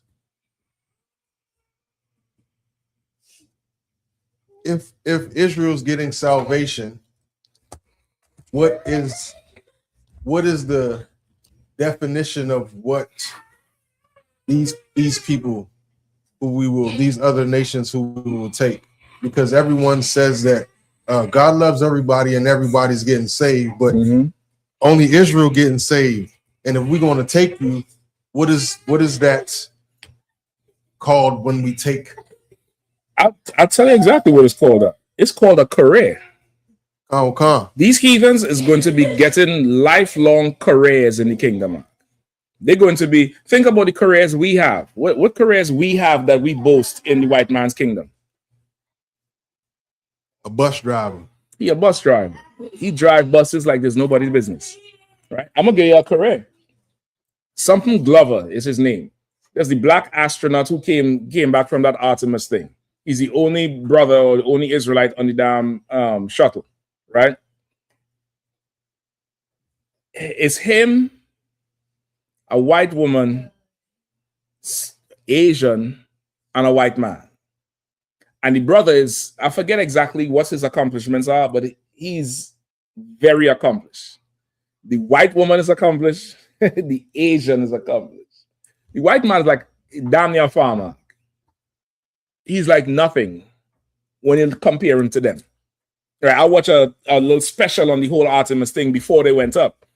And they're going down the line to everybody. And I was like, well, damn, this white man, he got to be a genius. Nope. I don't know if they carry him there to sweep the floor. I don't know what the fuck they take him there for. But he ain't nowhere close to them. He don't have to be. This is his kingdom. The white woman is a second-class citizen in his kingdom. White supremacy doesn't have space for white women, which is why the women's liberation movement even started. Okay. Because their woman is not part of them. You look at Trump's cabinet, there's hardly any woman in there. You get the point? He recently showed the old woman because she got cancer. But outside of that, it's Hexet and the boys. It's a boys' club thing, right? They're going to have careers in the kingdom. They're going to be, outstanding, cotton pickers or shoe shiners, or come up with some way to, I don't know, take the skin off our cow, some easier way, just like we came up with easier ways to do tasks. You get the point? To do whatever we needed to serve them in. A lot of advancements came because we had to find a way to serve them better and easier and faster for us. They're going to have long careers. They're going to have a career. You asking, okay, the Bible says salvation is coming to us. We need to be saved from something right now. They don't. They in charge. They in their kingdom. We in their kingdom, but we have what? Careers. We got to go to school and get a business degree and learn engineering and become lawyers and doctors and, whatever. And we'll have careers. We have, in our career fields, we can't just be good. We have to be what? We have to be the best. That's what they say. It's not enough to be good. You have to be better than everybody and beyond. And even with that, you have to have what? A good social reputation. You could never, that Will Smith, even though this Will Smith, he always smiling, never get angry, never. He built his career on being just so smiley and just, just good, just whatever. Meanwhile, Iron Man is an ex-con. Who else? The dude from Home Improvement, I think, is an ex-con. Who else? You're supposed to know all these actors that is just criminals. I mean, straight up and down jailbirds. You get the point? Go ahead. I know an actor, and he was saying he was on the set with Captain America. Mm-hmm. It's like all of them Avengers, cokeheads. They are big drug addicts. Now, Mark Wahlberg is a racist.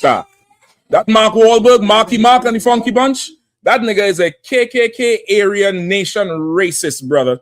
He's one of the men who make you bite the curb and kick the back of your head. Right? When he was younger, him and his crew beat some brother and blinded him, took his eyes out. But meanwhile, Mark Wahlberg is in Hollywood making all the goddamn money. This is his kingdom. In our kingdom, they're gonna have careers. And they don't in our kingdom, we ain't gonna have to be the best at anything. We don't have to be the best, but they're going to have to be the best. They're going to have to teach their children, you have to work twice as hard to get half the reward. That's what's going to happen for them in the kingdom. In the kingdom, their children are going to learn how to talk to a black officer. You understand? Because in our kingdom, when the officer come, put your hands on the steering, have your registration, and yes, officer, how you doing? In our kingdom, what up, though? I need to hear you say that. What's going on? Wagwan. If that wagwan and song is good enough, step out the vehicle. Step out the rascal car. Come on, step out. And you're going to have to learn to talk like me, devil. And you better be good at it. You better be very, very good at it. You get the point? You're going to have to learn code switching in the kingdom. You're going to have to learn code switching because we learn it. We learn it. Brothers, hell. You a brother, you live in the red. I ain't got to tell you. Why you don't talk to me like you talk to them? Yeah, talk to me with that telephone voice. I need that telephone voice. I need them to have that in the kingdom. I need them to have that in the kingdom. I need them to experience everything we experience here. I need somebody to invent some sort of lights, like police lights that are invisible on a car. I don't even want the attachment. I want it to be invisible. And I want to drive behind them at night and flash it and see them panic. I need some glasses so I could see the panic in their chest, like they do to us.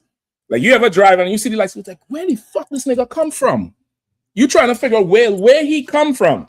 He following you with his lights off for about 2 miles. Oh, I know it happened to me already. Happened to me already, bro. Coming back from a Passover, I'm hauling ass to get back to the hotel. This time I think the hotel is in Philly. The Passover is in New York, brother. My oldest daughter saved my ass. She get up in the car. She was in the back. She get up and yawn and say, I need to use the bathroom. I said, that's why. Yeah, she'd have pissed herself. He said, you didn't see me behind you? I said, no, you didn't have your lights on. He said, yeah, I was following you. I said, this bastard. I'm at the side of whatever highway, the turnpike, dark as shit. He said, well, hey, there's one right there. I could escort you. I said, no, I'll find it. And I just kept driving out. I need them to feel that shit. I need them. That's what they're going to be in the kingdom. They're going to have extensive careers. That brother who came off of the Artemis, they said he's the first black man, I think, around in that part of space or out in the moon, around the moon, something like that. I forget what they say he is. They're going to be the first white man somewhere or the first Asian man doing something. They're going to have careers, brother. Like how they make careers sound good for us. You're going to have such a good career and you're going to have to do this. You just have to have this GPA. You got to have a PhD and a master's. You got to do this and do that. Meanwhile, the Chinese joint, they ain't got no degree and making all the money. No problem. In the Lord's kingdom, brother, I'm going to stretch them out. I'm going to give them standards to meet that they are going to pray and take 2 jobs and, drink a pot of coffee. And then when the kids come home, they're going to yell at the kids because they're frustrated, because they're trying to have a career. Oh. That's what they're going to get in the kingdom, Mark. While me and you just, travel to wherever, we're going to go see Shabbat for lunch. Oh, bring 4 of them white people so we could ride them to Shabbat. Hurry up, go. And pull the cart. Jeremiah said he going to get them chicken toenails and chicken beaks to make a meal out of. Because he understood we had to make chicklings out of pork guts and oxtail. Think about what we was getting to make oxtail. Like, have you ever really eaten oxtail? Like, I mean, not the one that's a little bit better for the white man's consumption. There's no meat on that tail. I just want to let you know. You had to really get up in there to get that meat out of. Think about what you had. Think about how hungry you had to be to chop that up, season that shit, and cook it so it's so soft so the meat that's stuck onto the damn bone could come off. They're going to have careers. I'm going to give them careers. They're going to have it. And it's going to be mercy. Just like in our kingdom, they say what? America is so great. You could work hard and be anything you want to be. You just have to apply yourself. All right, nigga. Yeah. I'm going to let you apply yourself. Go ahead, please. Wow. This is something that's always been on my mind. Mm-hmm. It's 12 tribes and it's 12 gates in the kingdom of heaven. Mm-hmm. Are the handmaids and servants allowed inside the kingdom, sir? The slaves allowed inside the white man's kingdom? So how you here? Oh, come. Get the point? Come. They go, you have to shop that to water to what? Okay. We are in his kingdom. We are not in his kingdom. You understand? We're in his kingdom. We're not a part of his kingdom. Shapa, turn that switch on there too, please.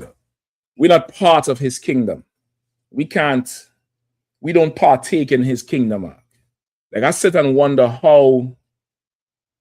Okay, I'm doing a little real estate, searching. All right, do your thing. Or just take the door for the brother. All right, doing a little real estate research. All right, in the DC area.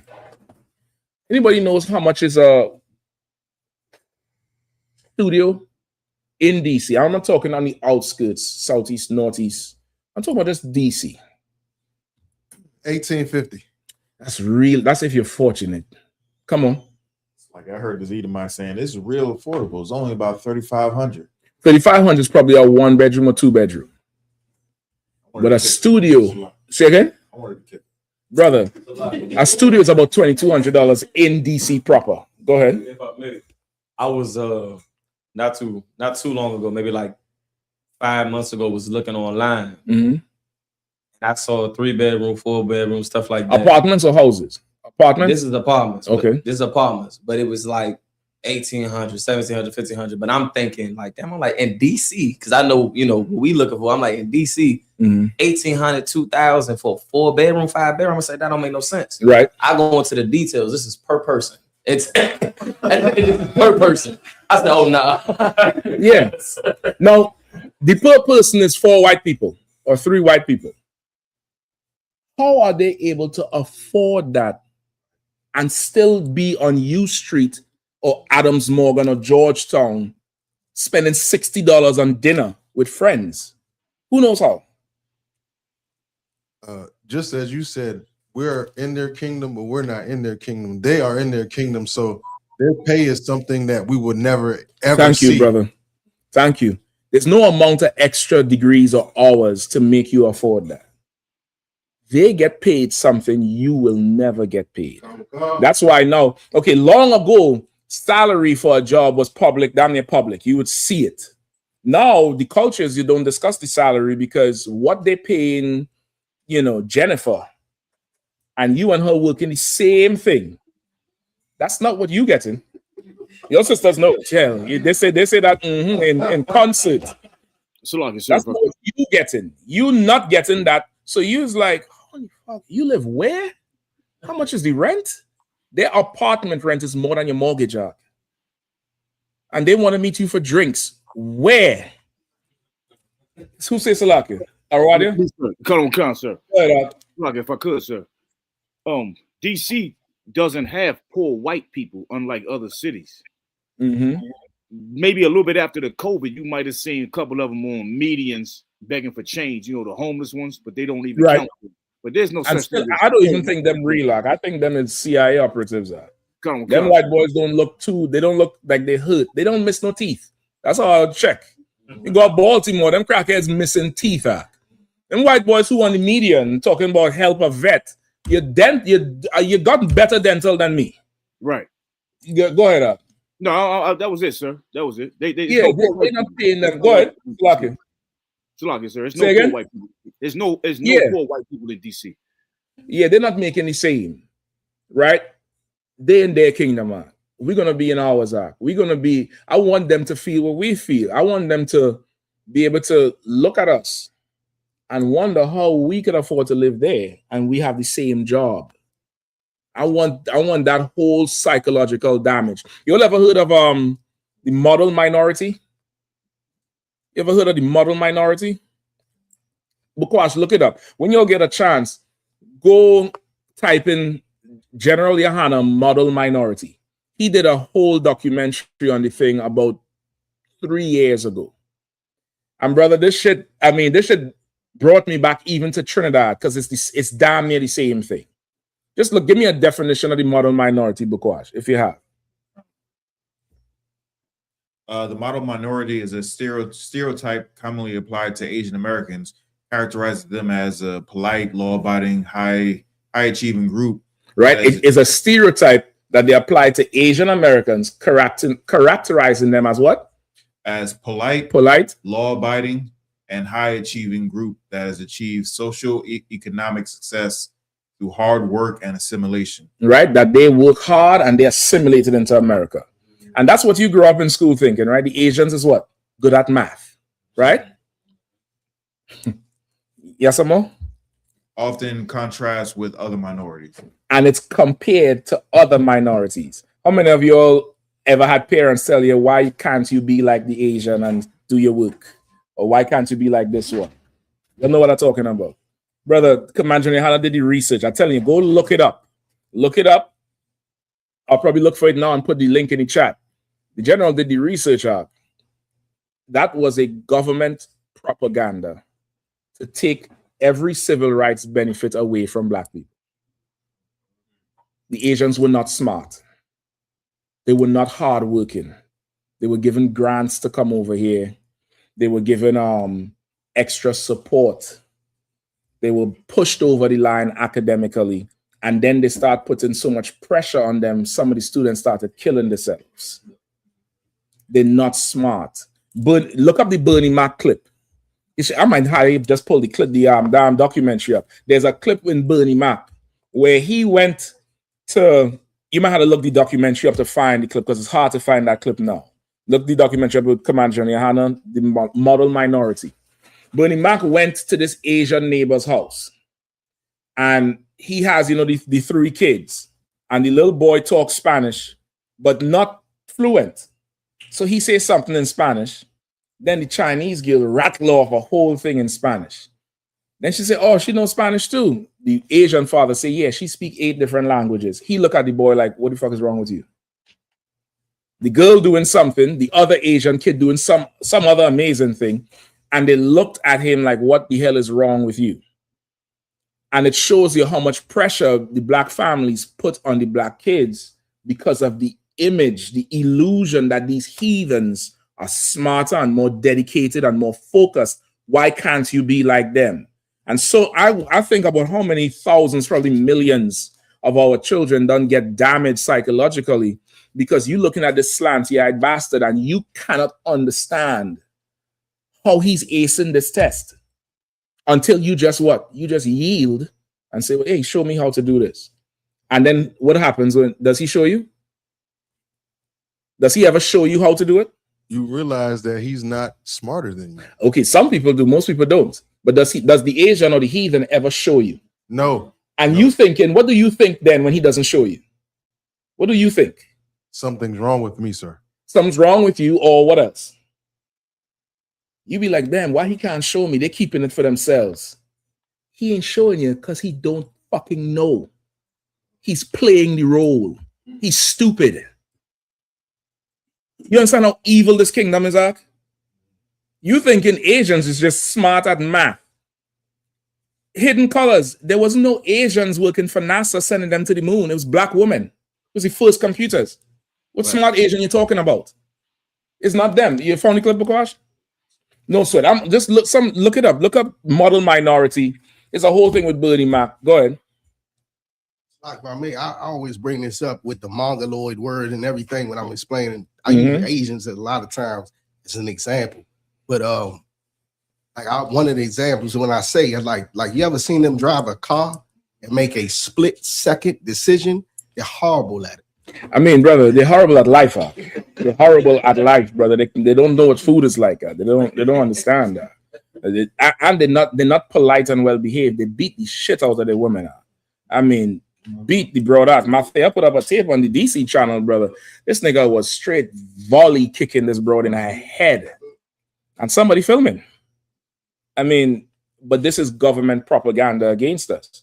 So in the kingdom, brother, they're gonna have careers and they're gonna wonder how these little, corn road kids is so smart. They're gonna wonder how and we really gonna be smart. That's the thing. We really gonna, because we smart right now. We brilliant right now. Go ahead, Bukawash. Just go over what Shapat was saying. I was thinking the stereotype of Asians can't drive till I went to China, and I'm like, what the? It's not a stereotype. It wasn't everybody. Yeah, it's true. Couldn't drive over there. Yeah, it's true. It's everybody. It's like it is what it is. You know what I mean? Go ahead.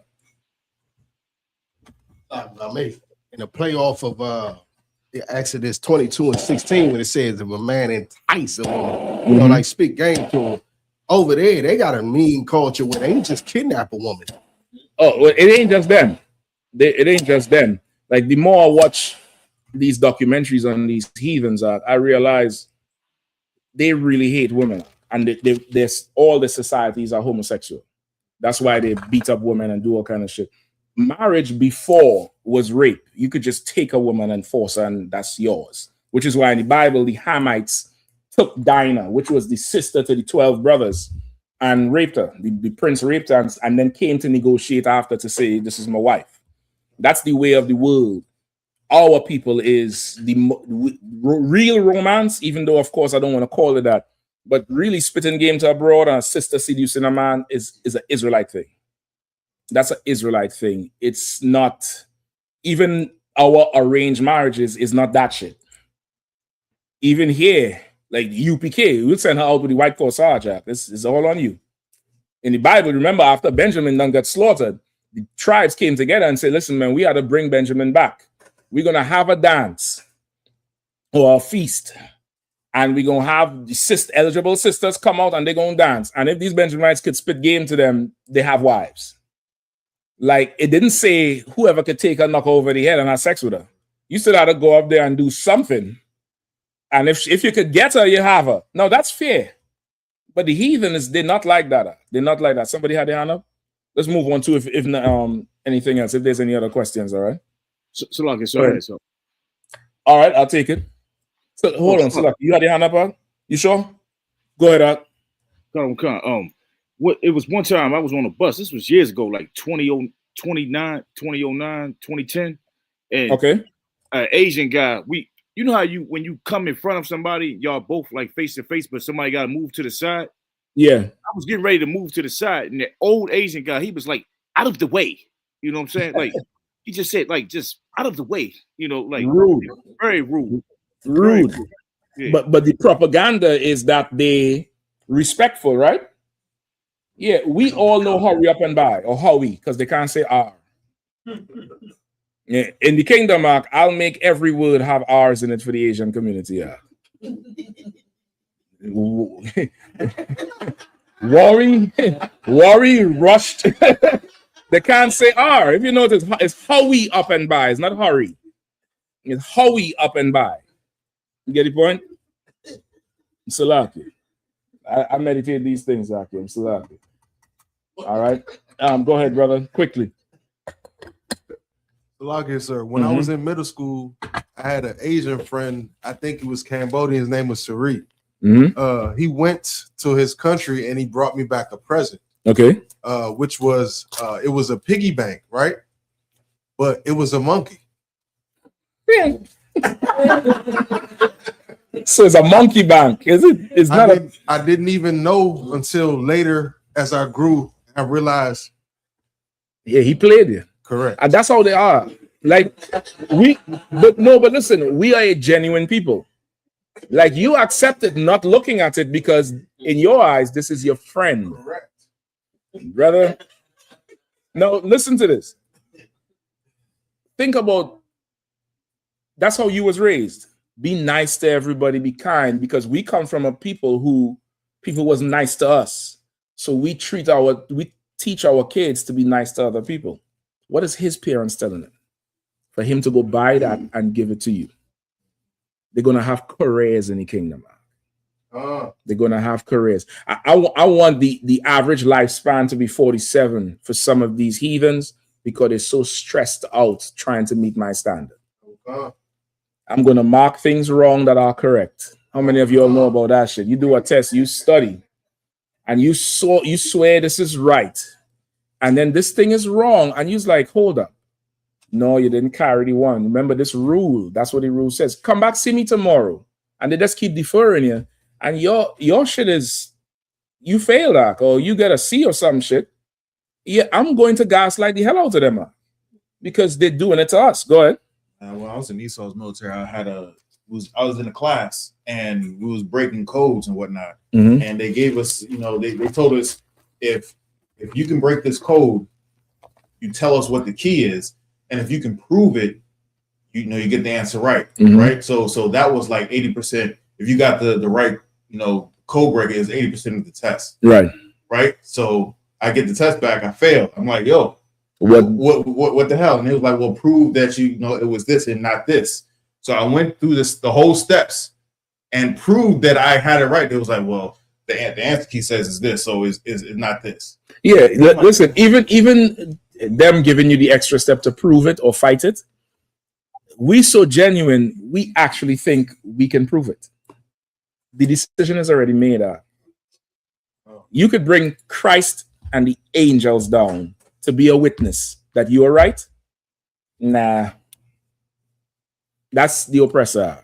There's brothers in prison locked up right now where somebody has confessed to the crime. Somebody lead them to the bodies. The evidence is on the other person, and they wouldn't let the first nigga go. This is who you're dealing with. You get the point? On to Jada Pinkett, Ho Smith. All right. So Jada Pinkett said something today. You have the video, Bukwash? All right. Let me know where you have it.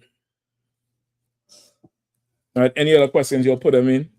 If not, we continue. Go ahead.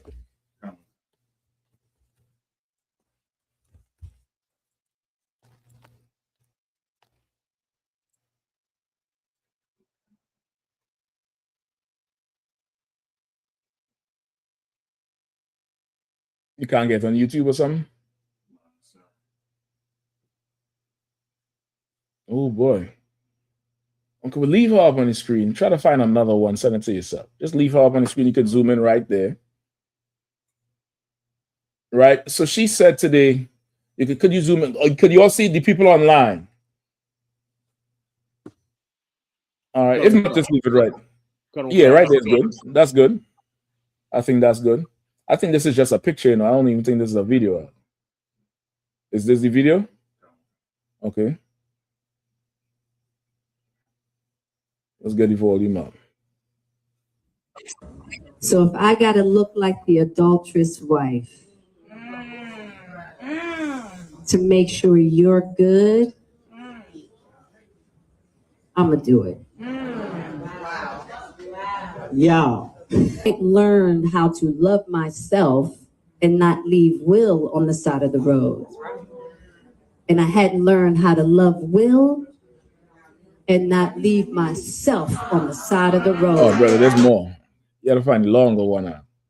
So listen, she goes on to say, so when this thing happened, she decided to leave herself on the side of the road so that Will doesn't have to, be in pain or some shit. So that, and then she goes on to say, so if that means I play the role of the adulterous wife, then so be it. As if the bitch didn't commit adultery on the brother. And you hear the hoes all snapping and, doing all that shit. Brother, I'm trying to tell you, especially this younger generation, the witchcraft is is at an all-time high. It's woe to them that call evil good and good evil.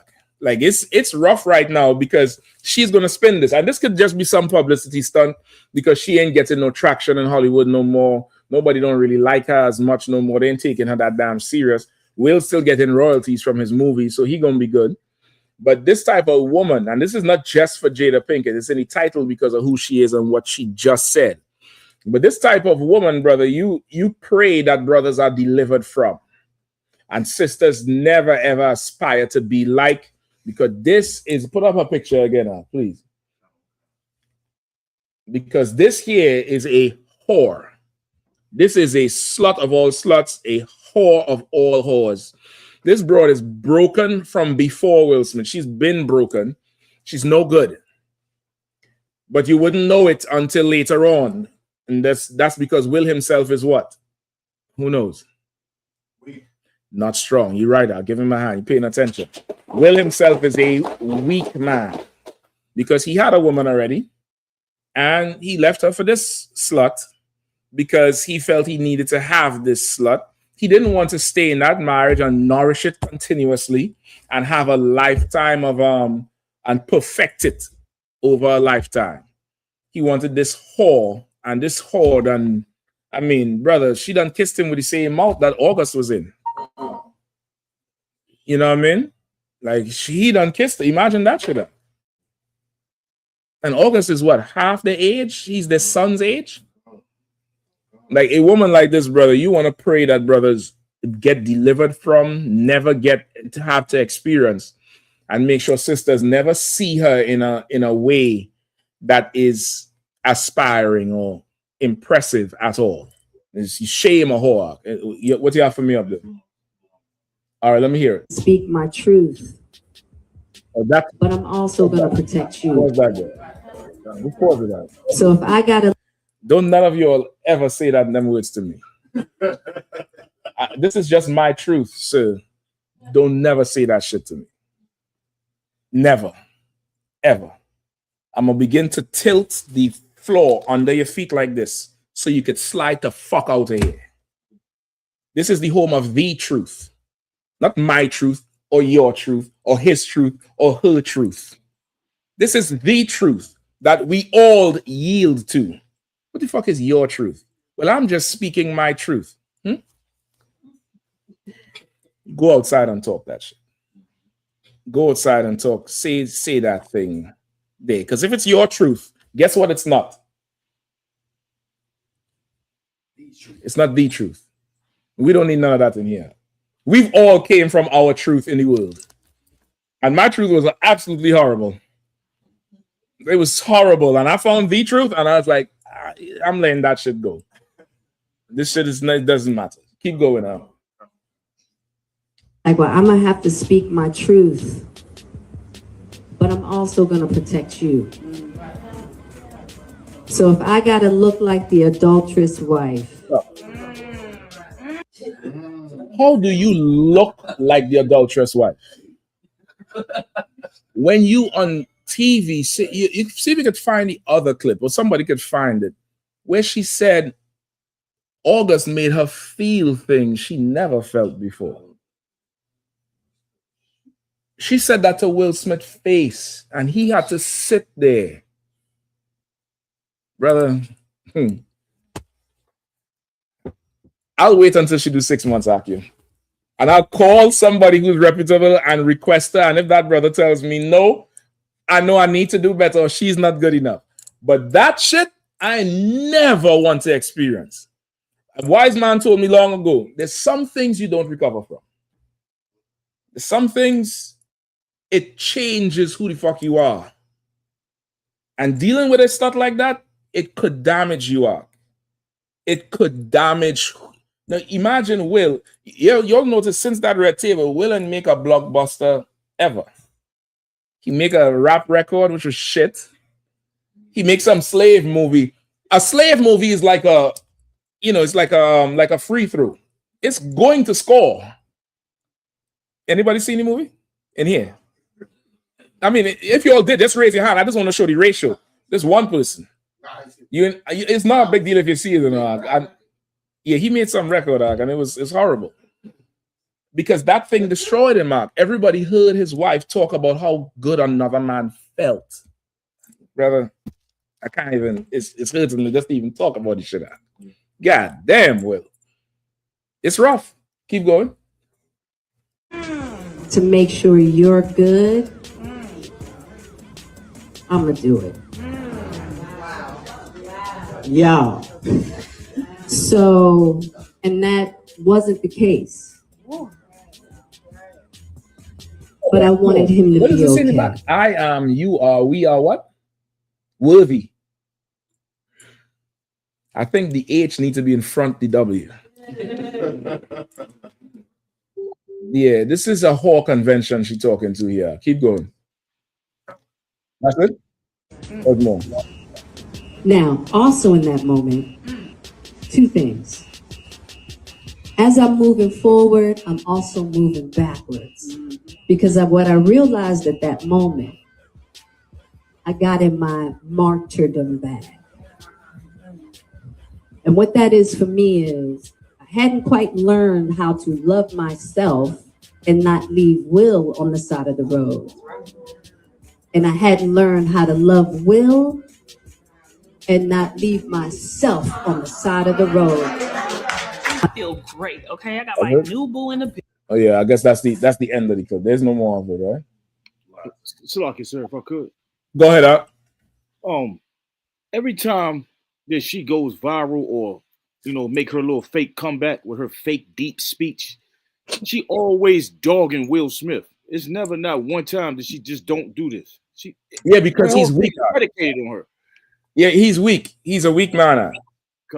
He's a weak. Okay, it's a psychology with Eve, right? Ideally, she'll grow up with her father, and she will have a healthy fear of her father because she know her father will kick her ass if she out of line. And as she grows into an adult, that fear becomes respect. It's no longer a fear because he's not going to put his hands on the adult because it's different now. It's not a child. It becomes respect.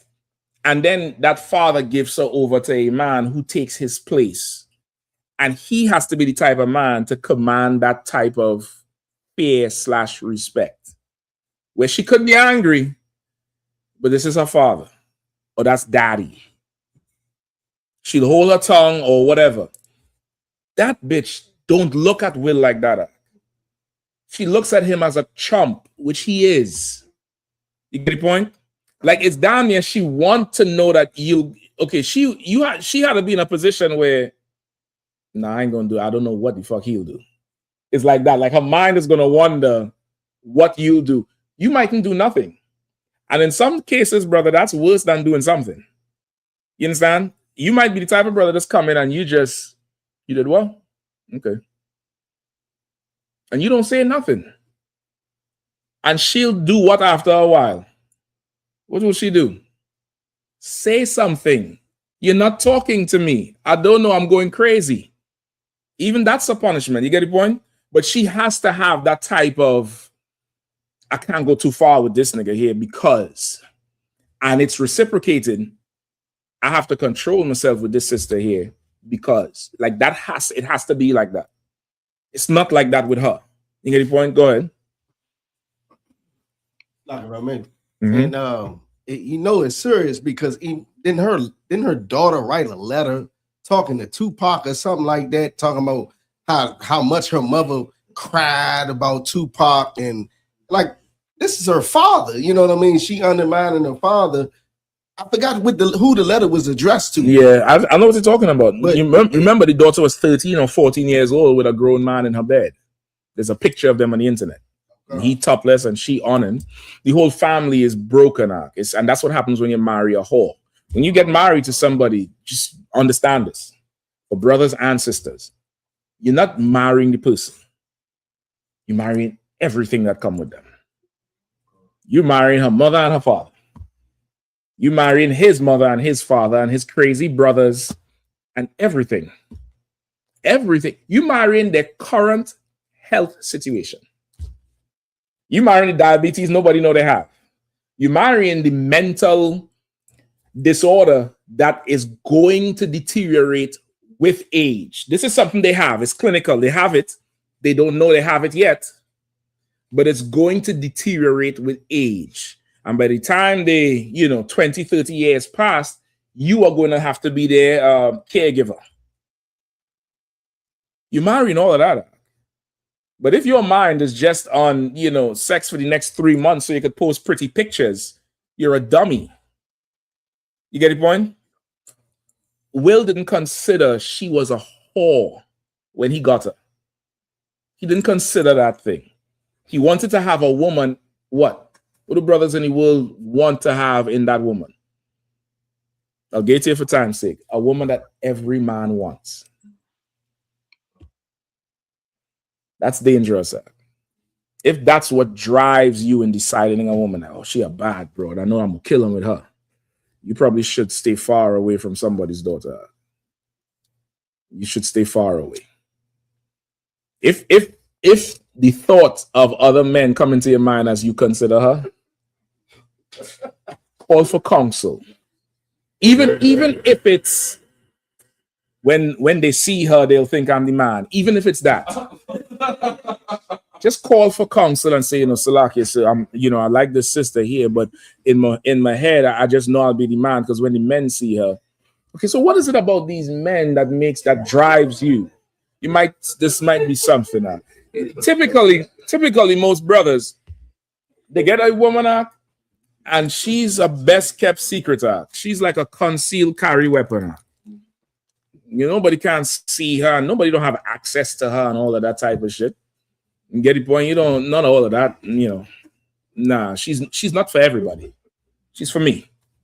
She's not for everybody. You get the point? And that sister already has to be like that in her mind. It's not necessarily something you want to have to convert to. You want to look for it, like shopping for a car. It comes with those things. You don't want to drive off the lot, then go upgrade it with, other parts. You don't want to get it already like that. Get it? Will didn't take his time. He didn't. All right. Let me get to some of these precepts before we go. Give me Proverbs 23 and 27. Like I have this clip. Oh yeah, brother. Look at Will. Oh, brother. I don't know what they paid him for this one. But if he did this for free because he thought this was good, like slapping Chris Rock, if he thought that was good, Will needs help. Will needs a lot of mental evaluation. He probably need Hebrew Academy. He probably needs something to just toughen him to fuck up. Because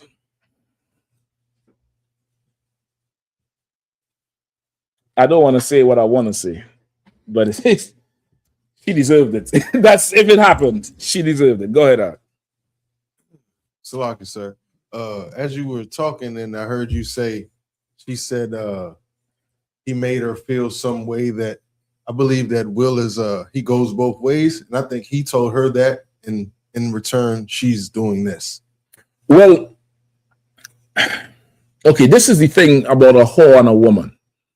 A woman hates an effeminate man. They can't be around him. It's because a woman is competitive by nature. Sisters will tell you. And he is competing for her spot. And it's disgusting to her that you think you could be me. That's a woman, like an actual, real feminine woman. A whore will hang with a faggot. She'll entertain him because she's a slut. If a broad finds out her man is on the down low, she'll just leave. She's not going to stay and have sex with somebody to get back at him. How is having sex with another man getting back at him? He gay. Unless you're telling me he liked August. If that's what you're trying to say, then that's a whole other thing I never even considered. But she's a whore. She's a slut. If Will Smith was a extremely masculine, dominant, if he was Joe Jackson and slapping her, she'd have fucked August. If he was Michael Jackson and moonwalking, she'd have had sex with August. If he was Usher, if he was Evander Holyfield, if he was Kermit the Frog, she'd have had sex with that boy. She's a whore. She's a whore. Why does a dog eat the food that's left out on a plate? Why does a dog? They give a pet dog and somebody knock on the door and you're like, oh shit, put your food down, whatever you like. And you go to the I'm just getting your personal experience. I want to kill that dog. I had a Rottweiler, boy, that's my dog. I go into the front gate, let my homie and I come back, brother. The whole curry is gone. Everything, the pumpkin, every fucking thing. And he just looking at me, brother. Oh, brother, I saw death. I saw blood. It's coming back to me now. I would have hung that dog.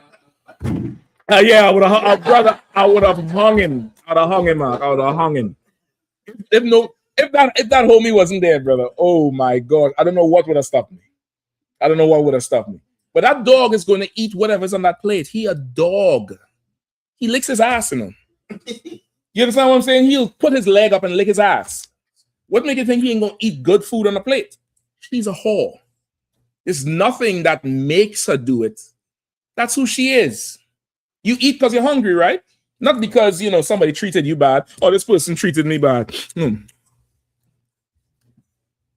She's a whore. Go ahead and play the tape out.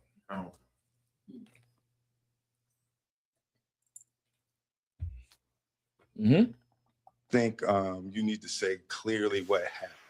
As far as what? You and I decided we were going to take our space, and what happened?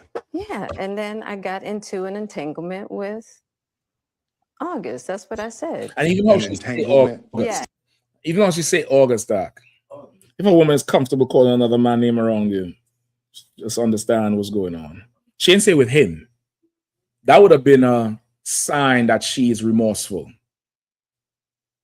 You know, with him or with the individual, or why are you making me talk about? She's saying it like, well, it was nothing. I just, you know, something with August. Fuck, you so comfortable saying this nigga name around me like that? Go ahead. It's not like she did it before. She's like, nigga, you know what's up. Oh, you know, it was not one off, you know. It was regular. Right. You know, she was, you know, July, August, and September. Keep going. Entanglement with August. That's what I said. An entanglement? Yes. Yes. A relationship? Yes, it was a relationship. Absolutely. I was in a lot of pain and I was very broken.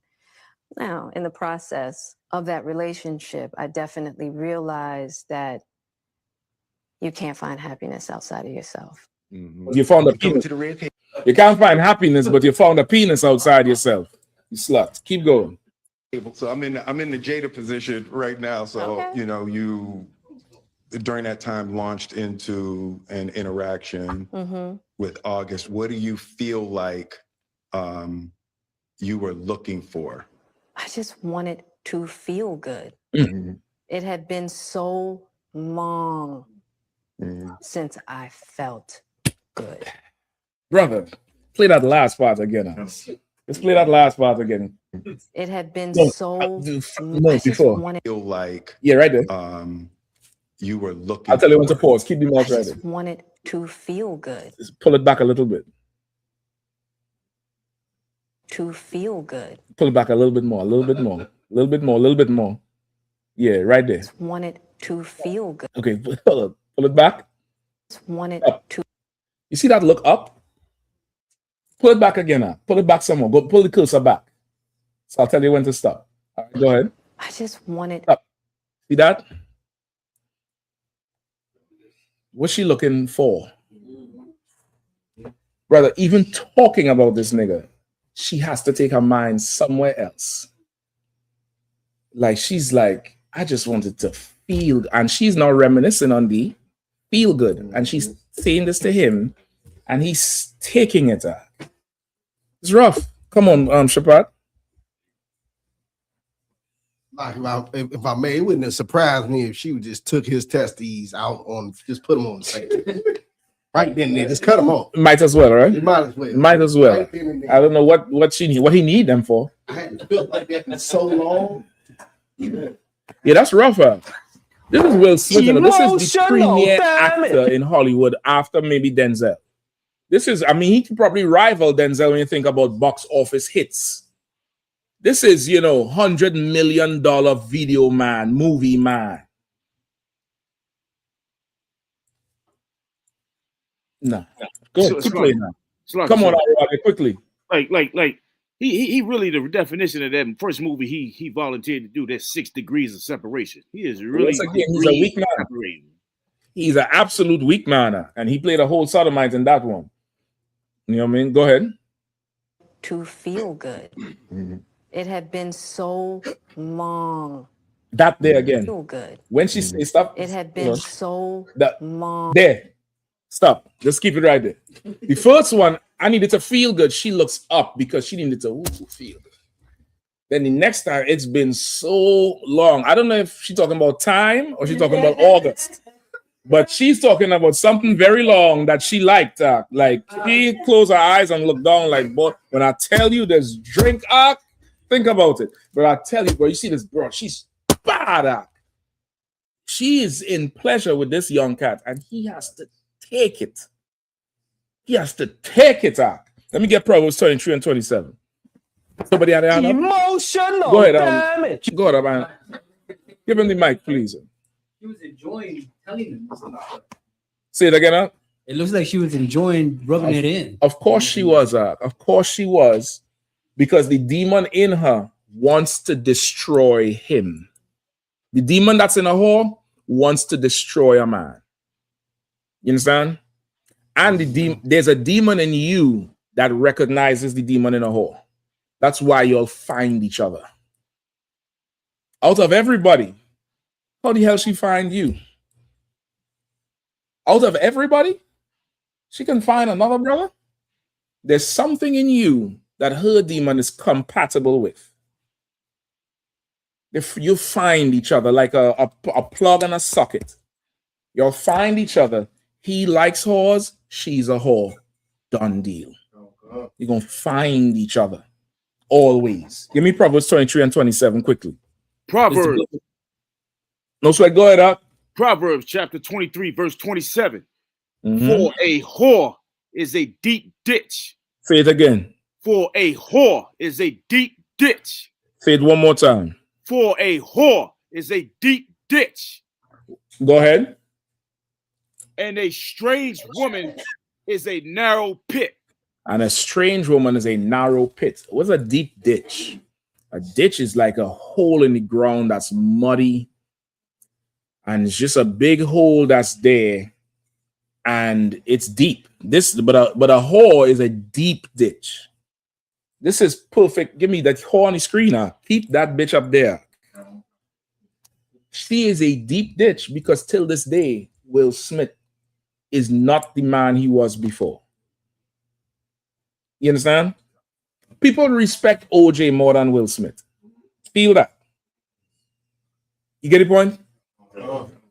People respect. Will Smith is a punk internationally. He's a punk. For this and then going after Chris Rock. He's a weak man. He's not able to regain himself. He's not able to regain Hollywood. If you notice, he's not the premier dude anymore. He's not that thing. I wonder how much his streams dropped off. I would dare to find that out. I don't know if you could find that out, but I would dare to know how many people is watching Independence Day, Men in Black again. Maybe young kids, but I think people were so sick of him because of this. And it's because of her, because she's a whore. It's a deep ditch that you fall in and you can't get out of because you wanted this whore. Keep going. She also lieth in wait as for a prey. Say it again. She also lieth in wait as for a prey. She lied in wait as for a prey. Like you think you bagging her, brother. She's bagging you. She laid in that house and waited until she could talk to August. August coming there to check that little weird ass boy they got. Somehow August make it into her mouth. I don't know how he reached from that boy room to in her mouth. That's she plotted on this boy, which means what? She is a sexual predator, which more than likely means she was molested early. And if you ain't gotta find it, you could go look up the interview with her mother. Her mother is another whore, old whore. And she learned that whole thing from them and teaching it to the little daughter too. They're just a whole broken family. And brother, you have to stay away from somebody like this. Sisters, you all have to, what's the word? Shun, ostracize a bitch like this. I don't care how pretty the world says she is. Don't give her a voice in your circles. Don't co-sign shit. She crack a joke, take a sip. Don't laugh at her shit. Just freeze her the fuck out. because this shit here can't thrive in the earth. Because there's some little girl looking at Jada Pinkett and thinking she's ugly, and Jada Pinkett is so pretty because she has Will Smith and wanting to be her. You can't have that. That's the other part of talking to them about sex and risk. You have to give them, you have to redefine what's ugly and what's pretty, what's desirable and what's just nasty. And you have to teach them how to look. You have to, you got to redo it. You ever see the experiment with the dolls, with the black dolls and the white dolls? You might want to look it up. It's a famous experiment in the tribe of Judah, in the community of the tribe of Judah, also with Benjamin, where they laid these dolls out of various shades of brown until white. And the babies all picked the darker shades as evil and ugly, and the pretty ones as white and blonde hair. And these were also black babies, black kids. And it shows the psychological damage. So you now have to go, okay, you got to ask yourself, where do they get the idea that the darker skin or the ones with the kinky hair is ugly or criminal or evil, and the Barbie looking ones is good? They get that from TV because TV shows every criminal, every evil character is a dark color. Every hero is blonde and white. Every bank robber wears dark clothes.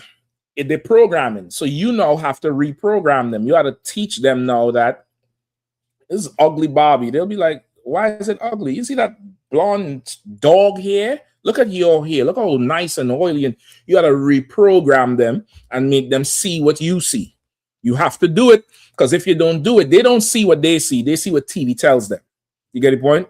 So similarly here, we have to redefine what beauty is, Ak.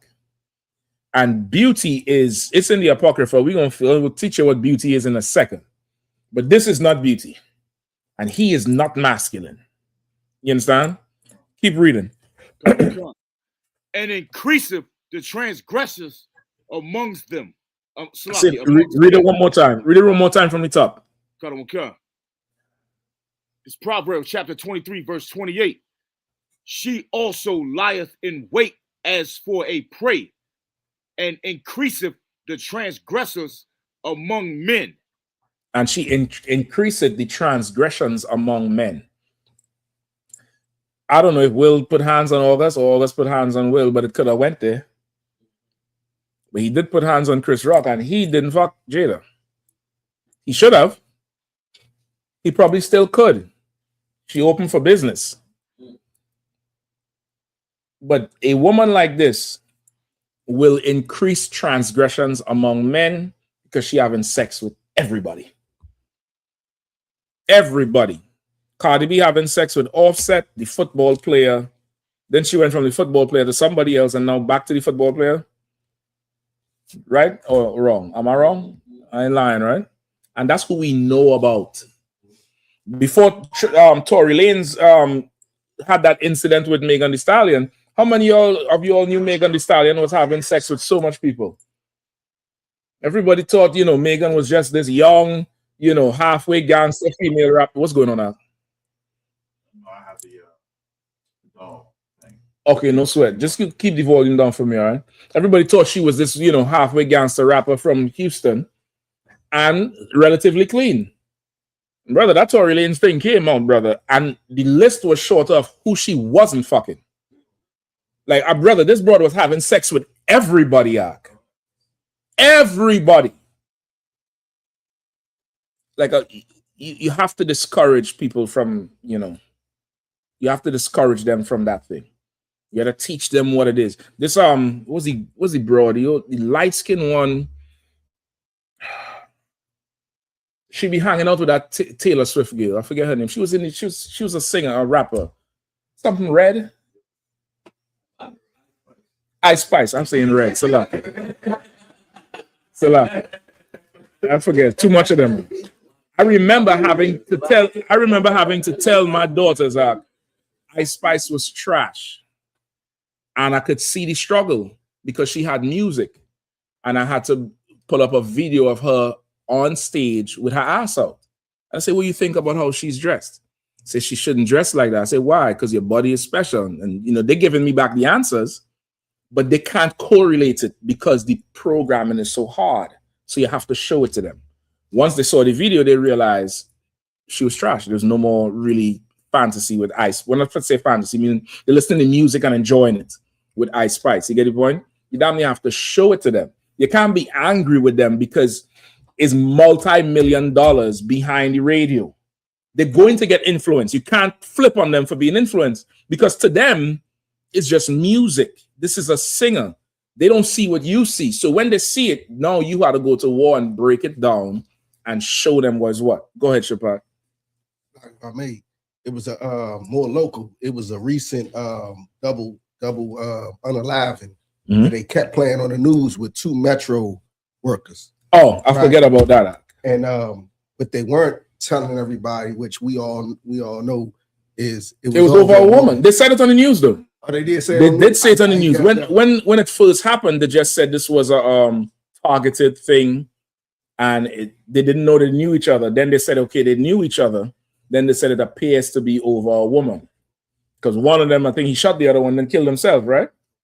And who ain't get shot? And what's she doing now, you think? She thinking about how long she didn't feel good.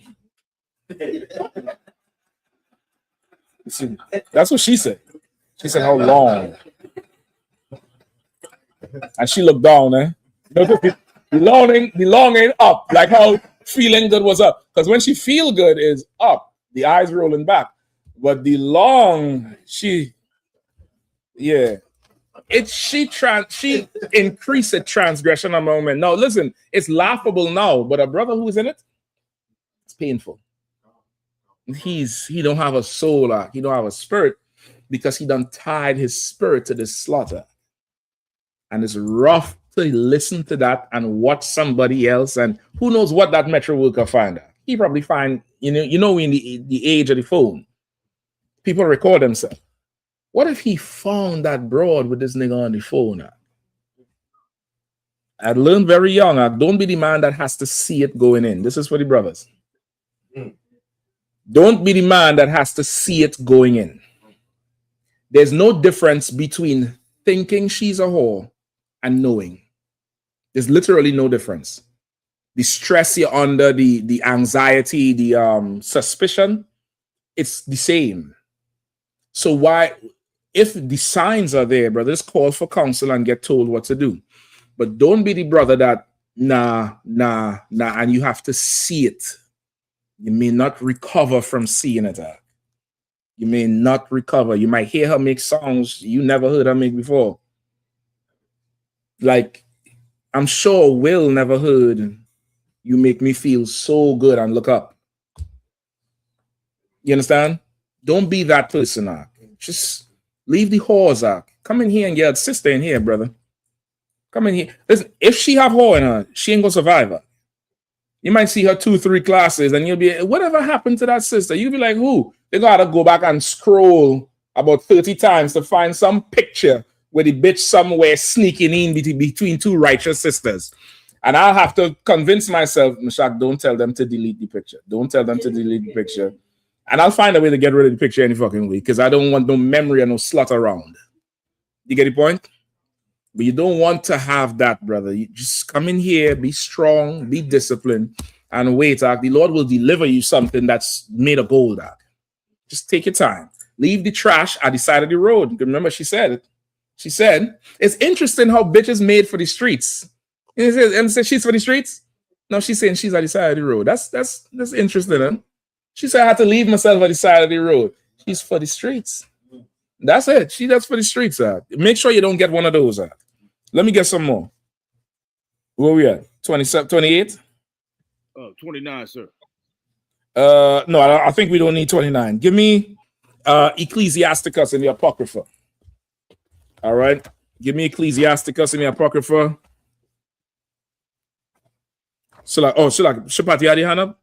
Come on, let me hear it. It's just come on, how Christ had the class is circling around right back to, you just got to be strong.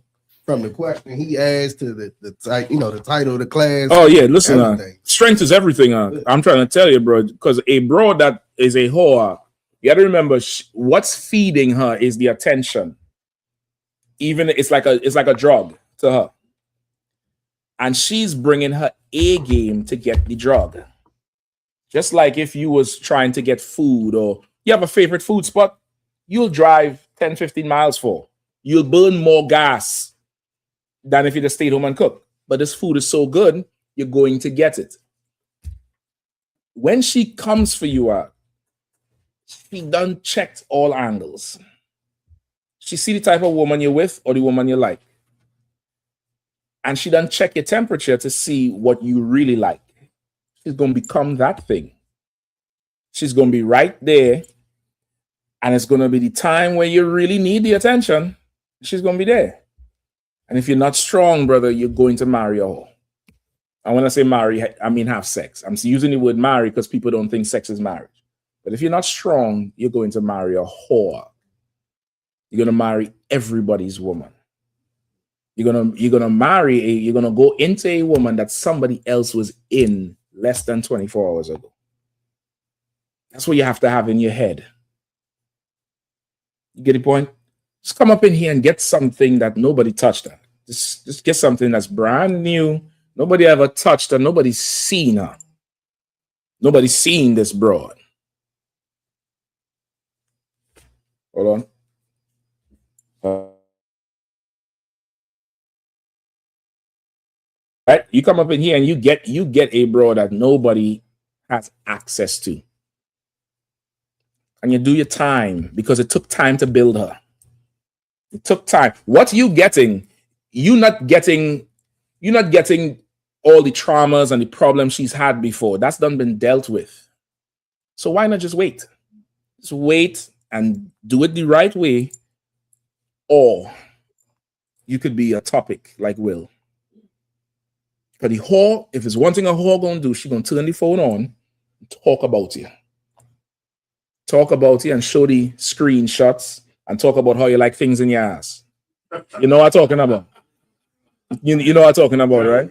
But that's a slaughter. That's a whore. That's why she did it to him. That's why she was down with it.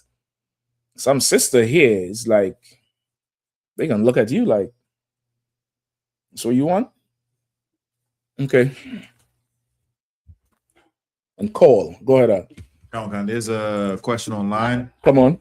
Zavala 144 says, "Are we allowed to get 2 ribs at once in the school after doing working time?" Brother, you could get 100. When you say 2 words at once, that at once is tripping. What do you mean at once, sir? Explain to me the at once. All right, move it. What's his name? Zavala 144. Okay, that's Zabala 1. That is not Zabala 1. I would take it as a typo, but these things are queuing too because of the bots. All right, the little bots are queuing to these things. I don't know what 2 ribs at once mean. You had to expound on at once. All right, expound on at once. What do you mean by at once? Let's carry on. Give me what is ask for Ecclesiasticus what? 26. Give me 26 and hold on. I'll tell you. Start at 25. Give me 25 and 16.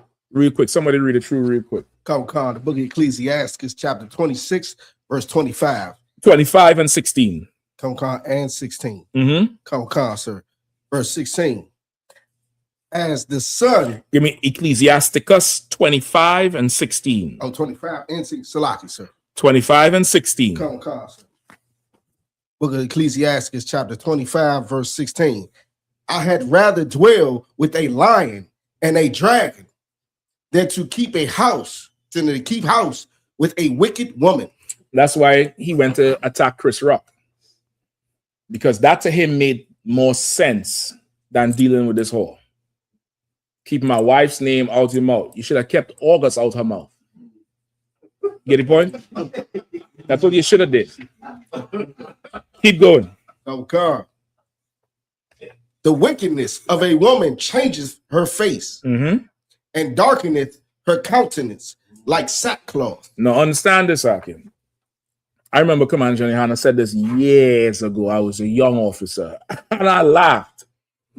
As I'm older, I get to understand what he said. He said, these broads you'll be watching, you young brothers, I look at them and I see a ghoul. He said, I see a thing that's limping and bent and twisted. You'll look at all that long hair and the eyelash and the makeup and you'll think she bad. Brother, if you could see her for what she really is, that's it. And brother, he did not lie. He did not lie. What you think is a body is not. That's not. If you're in here long enough, you'll be able to just look at her and be like, this is a nasty hoe. This bitch is a drug addict. She has alcohol problems. She needs to go get a mental evaluation. You'll be able to see it. You just see it. Get the point? Keep going. Okay. Her husband shall sit among his neighbors, and when he heareth it, shall sigh bitterly. That's Will. If you all saw his face at the end of this, his face was a mean. He's trying to not cry because he heard it. And it wasn't good. Go ahead. God. All wickedness is but little to the wickedness of a woman. At this point here, brother, I'm sure Will would have preferred buried one of his kids. He would have preferred get told he had cancer. He'd have preferred any other tragedy. And okay, this might be something strange to other people or sisters, but brothers understand this shit. You'll deal with anything. But brother, you come home and get her with somebody else, that's a whole other type of pain. And it could cause serious problems. Keep going. Okay. All wickedness is but little to the wickedness of a woman. Let the portion of a sinner fall upon her. And this is why they find each other. The Bible says a wicked woman is made for a wicked man, and vice versa. Let the portion of a sinner fall upon her. In Proverbs, it says, she taketh the sinner, but the righteous will be delivered from her. Get the point?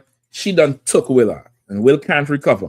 I don't think that with all his money, I don't think there's a broad in the earth who will really take him on. And, you know, she won't respect it. Same thing with that Michael B. Jordan.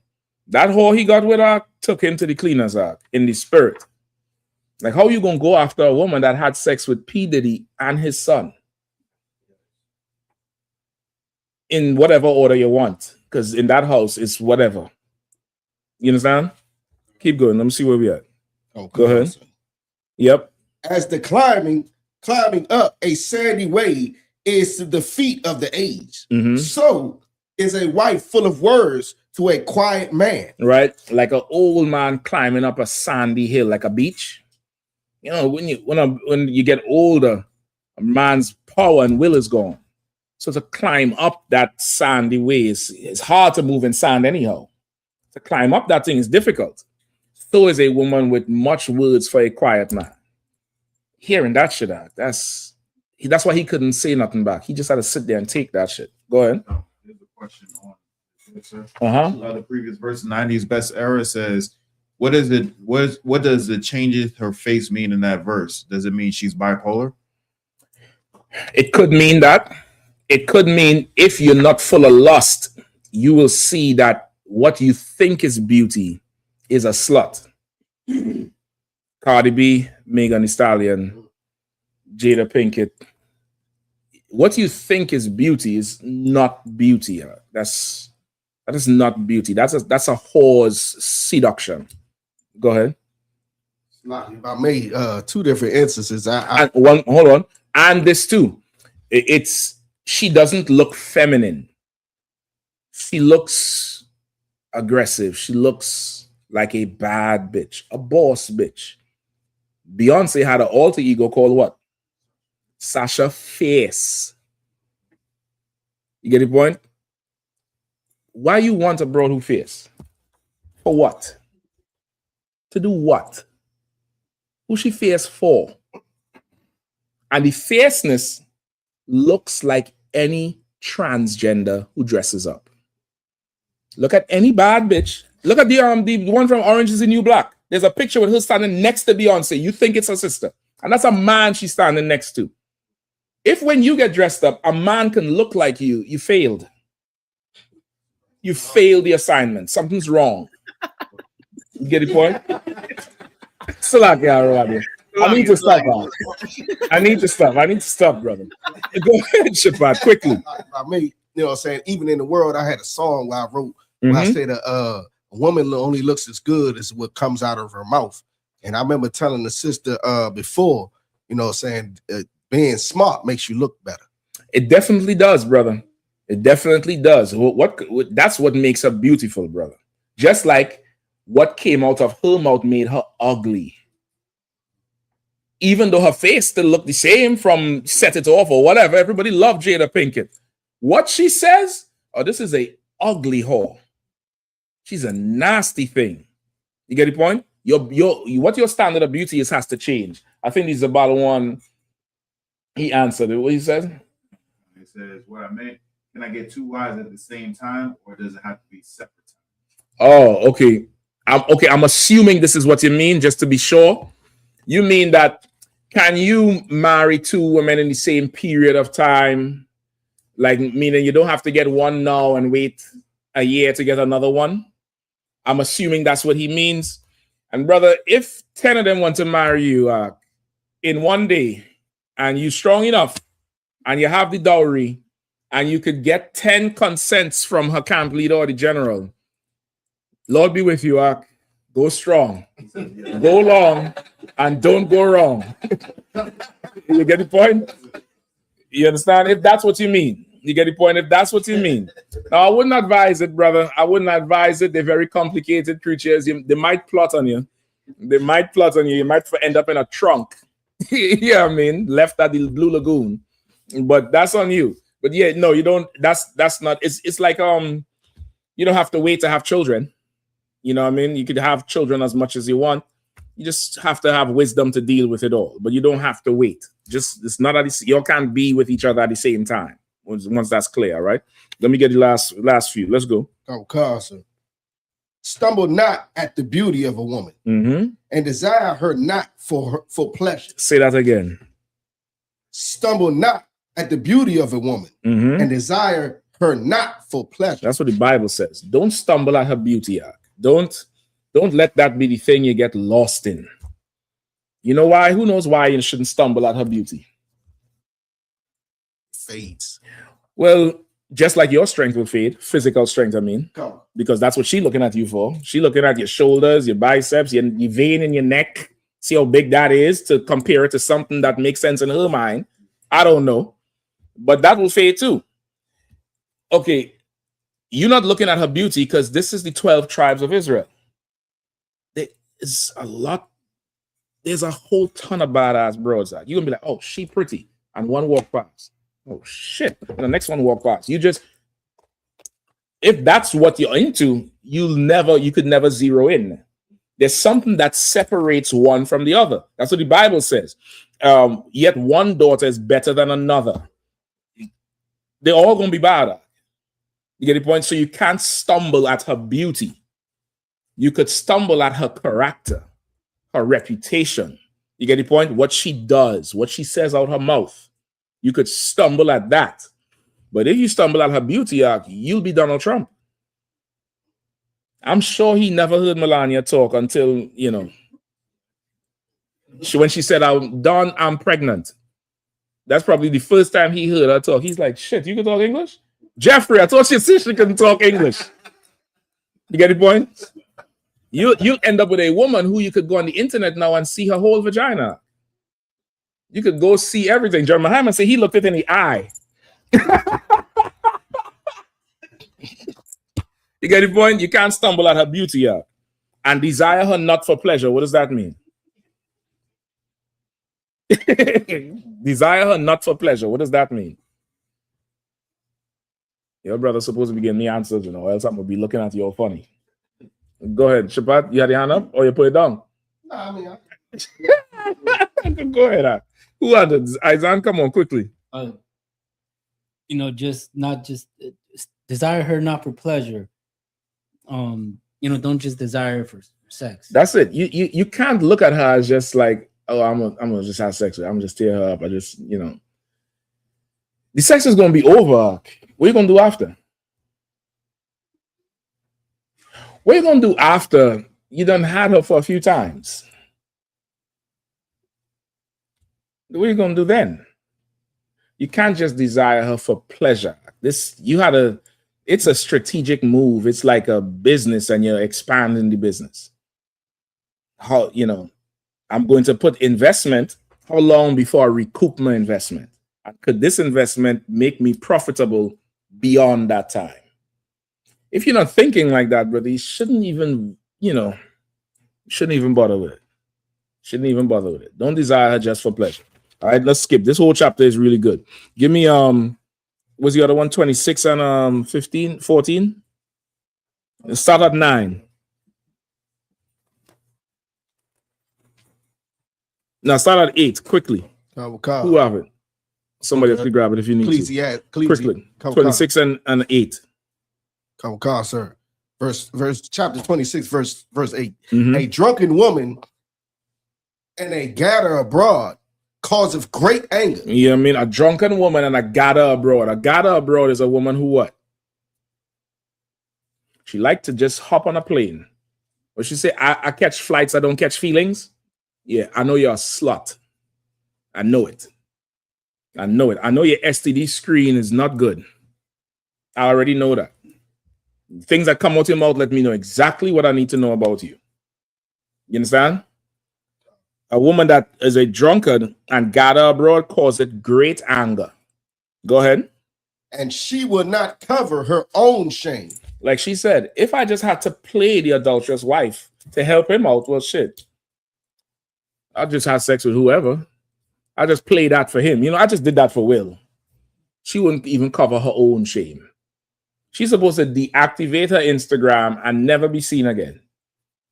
She had to go out with a hoodie and then big old Mary J. Blige glasses and just never be seen in the earth again because she's ashamed of herself, but she doesn't want to cover her shame. Keep going. The whoredom of a woman may be known in her haughty looks and eyelids. Which is, again, the changing of the face, the whole face look, the bad bitch, the body. I could look at you and I could tell you're full of whore. You're full of sex. You're full of, that's all you can do. I think about this too. Okay. For these sisters in the world, or these women in the world, if they didn't have a vagina, a man will never be with them. You understand what I'm saying? Like, understand what I'm saying carefully. Why is that basketball player with Megan Thee Stallion? Is she an excellent cook? Is she a strategic businesswoman? He's with her for her body act. And he himself, I think he a little gay. I'm telling you straight. It's going to come out later. But that nigga shooting more than a basketballer. I'm telling you straight up. Like, these bros, you gotta ask yourself, if it wasn't for sex, this nigga would not even look at me. And that's a sad situation to be in. That's a very, very horrible place to be in because that's all you're worth. You really have nothing to offer else. Why did Will even marry her? She's not an outstanding actor. She showed up titties in Jason's lyric arc. And that's where everybody know her from. The little curly hair bro that got naked. That's where everybody knew her from. This broad is not... What's Denzel Washington's wife's name? Anybody know? You don't know it. Do you know what she does? You don't know what she does. You just know she been with him and she ain't never talk about how long or how happy another nigga make her feel. That's the type of woman you want. Let's just keep reading. Go, Arrow, spare me with the time, all right? So I gotta go to the Go ahead, roll out. All right, priest. Keep going. Okay. If thy daughter be shameless, keep her in straitly, lest she abuse herself through overmuch liberty. And that's a good precept for you, Isaiah. You get the point because he was asking about the kids. This is, of course, for daughters. But with a son too, you're gonna put some restraints on him. But teaching him restraint comes with teaching him when to exercise power. Right? But you have a daughter and she be shameless. You have to keep her in straightly. You have to give her very little room. Go ahead. No, skip me down to 14. Verse 14. No, hold on. Give me verse 12. Salakia. Verse 12. She will open her mouth as a thirsty traveler when he hath found a fountain, and drink of every water near her. Yikes. By every hedge will she sit down, and open her quiver against every arrow. No, I don't know about you. I understand that perfectly. She'll drink every water that's there. Meaning she'll put her mouth everywhere. And she'll open her quiver for every arrow. He's just a friend. When I just had an entanglement with August, just landing arrows. And whoever else was there before. Do you want that? Or do you want her quiver to only open for you? That's it. She take pride in that shit. She ain't responding to nobody. She's pleasant. Oh, thank you, brother. I'm probably, I'm already married, but I'm sure you'll find a more beautiful woman than I am. You deserve it. She know how to shut down approach and make the brother feel like, yeah, damn, yeah, she really ain't that bad. I could find better because she's married. But this broad here, she just open. Look at her. She's open, brother. She's yes. Keep going now. Give me on 14. Quickly. Sir. Verse 14. A silent and loving woman is a gift. No, Slacky, give me 13. Sir. Verse 13. The grace of a wife delighteth her husband, and her discretion will fatten his bones. The grace of brothers come in here and everybody talk about, man, you put on so much weight. Yeah, I had some good women. I ain't that a hungry old drug addict from any world, brother. I got some bros who cook and open the quiver. And I don't have to worry about it. You get the point? And that would make, and this is the other thing. It gives you less stress. That stress will eat away at you. You could rest good now. That food gets to nourish you. You start looking healthier. You get the point? You start getting stronger. But Will looks wasted away. That picture at the end of this shit, he looks horrible. Keep going. God. A silent and loving woman is a gift of the Lord. Is what? Is a gift of the Lord. Is what? Is a gift of the Lord. You can't go get her yourself. Lord has to give her to you. And understanding that will change your whole perspective of it. It'll change your whole perspective of the whole pursuit, everything. It has to be the Lord is giving you this broad, because they don't make them like that. You understand? Keep going. God. And there is nothing so much worth as a mind well instructed. That's what real beauty is, Zach. There's nothing so much worth than a mind well instructed. You get the point? Now, if it say a wicked woman is a wicked man's portion, what does a well instructed mind mean about you as a brother? If this sister is silent and loving and she has a well instructed mind, what does this mean about you as a brother?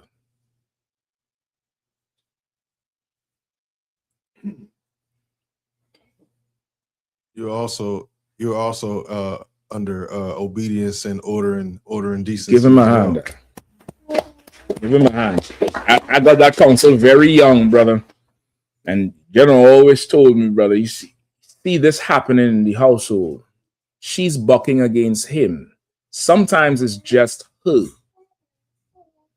Other times it's the Lord putting the mirror in front of the brother. Because he's bucking against somebody who has authority over him. You giving somebody hell? Don't be surprised to go in that house, she's turning it upside down for you. Don't be surprised about it. The Lord is just, and he has a balance. Now, there is times now this broad is just something wrong with her. And it comes with examination. Sometimes you examine the whole picture. The exam, just like brothers who excel at their slavery ancestors, when you hear their co-workers talk about them, is often the same as your reputation in here. If you having issues there, oftentimes you having issues in here too, because you are you. You can't change who you are. You get the point? Wherever you go is where you are. You excellent at your work for the Lord, brother. You're gonna be excellent at some slave because you valuable. You are a mind well instructed. They tell this person, reach here at this time, open the store and sell these 10 boxes. You doing it. Somebody else isn't. You understand? And let me stop right there because I'll go on. Right? This whole verse here, if you run it all the way down, that's your standard of beauty. That's what you should look for. And never ever give some slut passage out. Don't give her passage. Don't give her a way to pass. Don't give her no kind of props. Nothing. This is a dirty dog right here, and every broad like her. And I have to say it like that because young men will get trapped by somebody like this. With that, pass the class over to Precinct Officer Shapat there.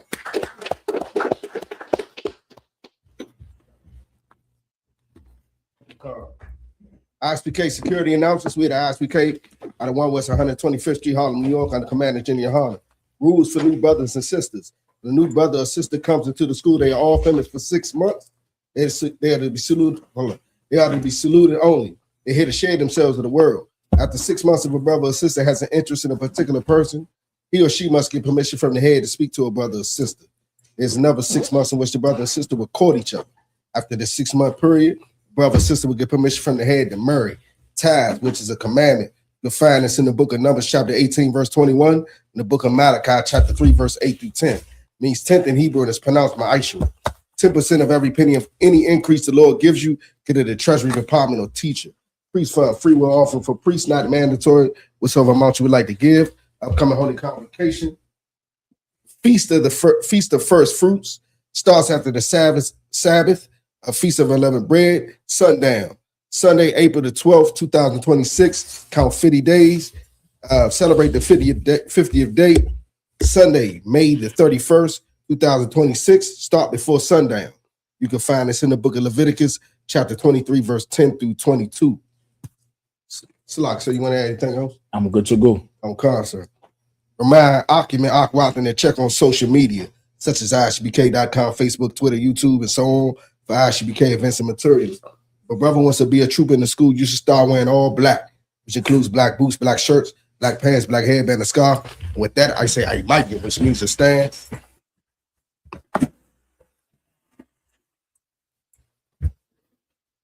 Courtesy salute to the teacher. Man, Shabbat. What? Yeah, how about Shimmy al Shabrak thumb? Y'all give him a top, saw, which means to turn. This is you may stand. We'll give a courtesy salute to the sisters. Man, Shabbat. I'll tell about Shimmy al Shabrak. Y'all give him a top. Class dismissed.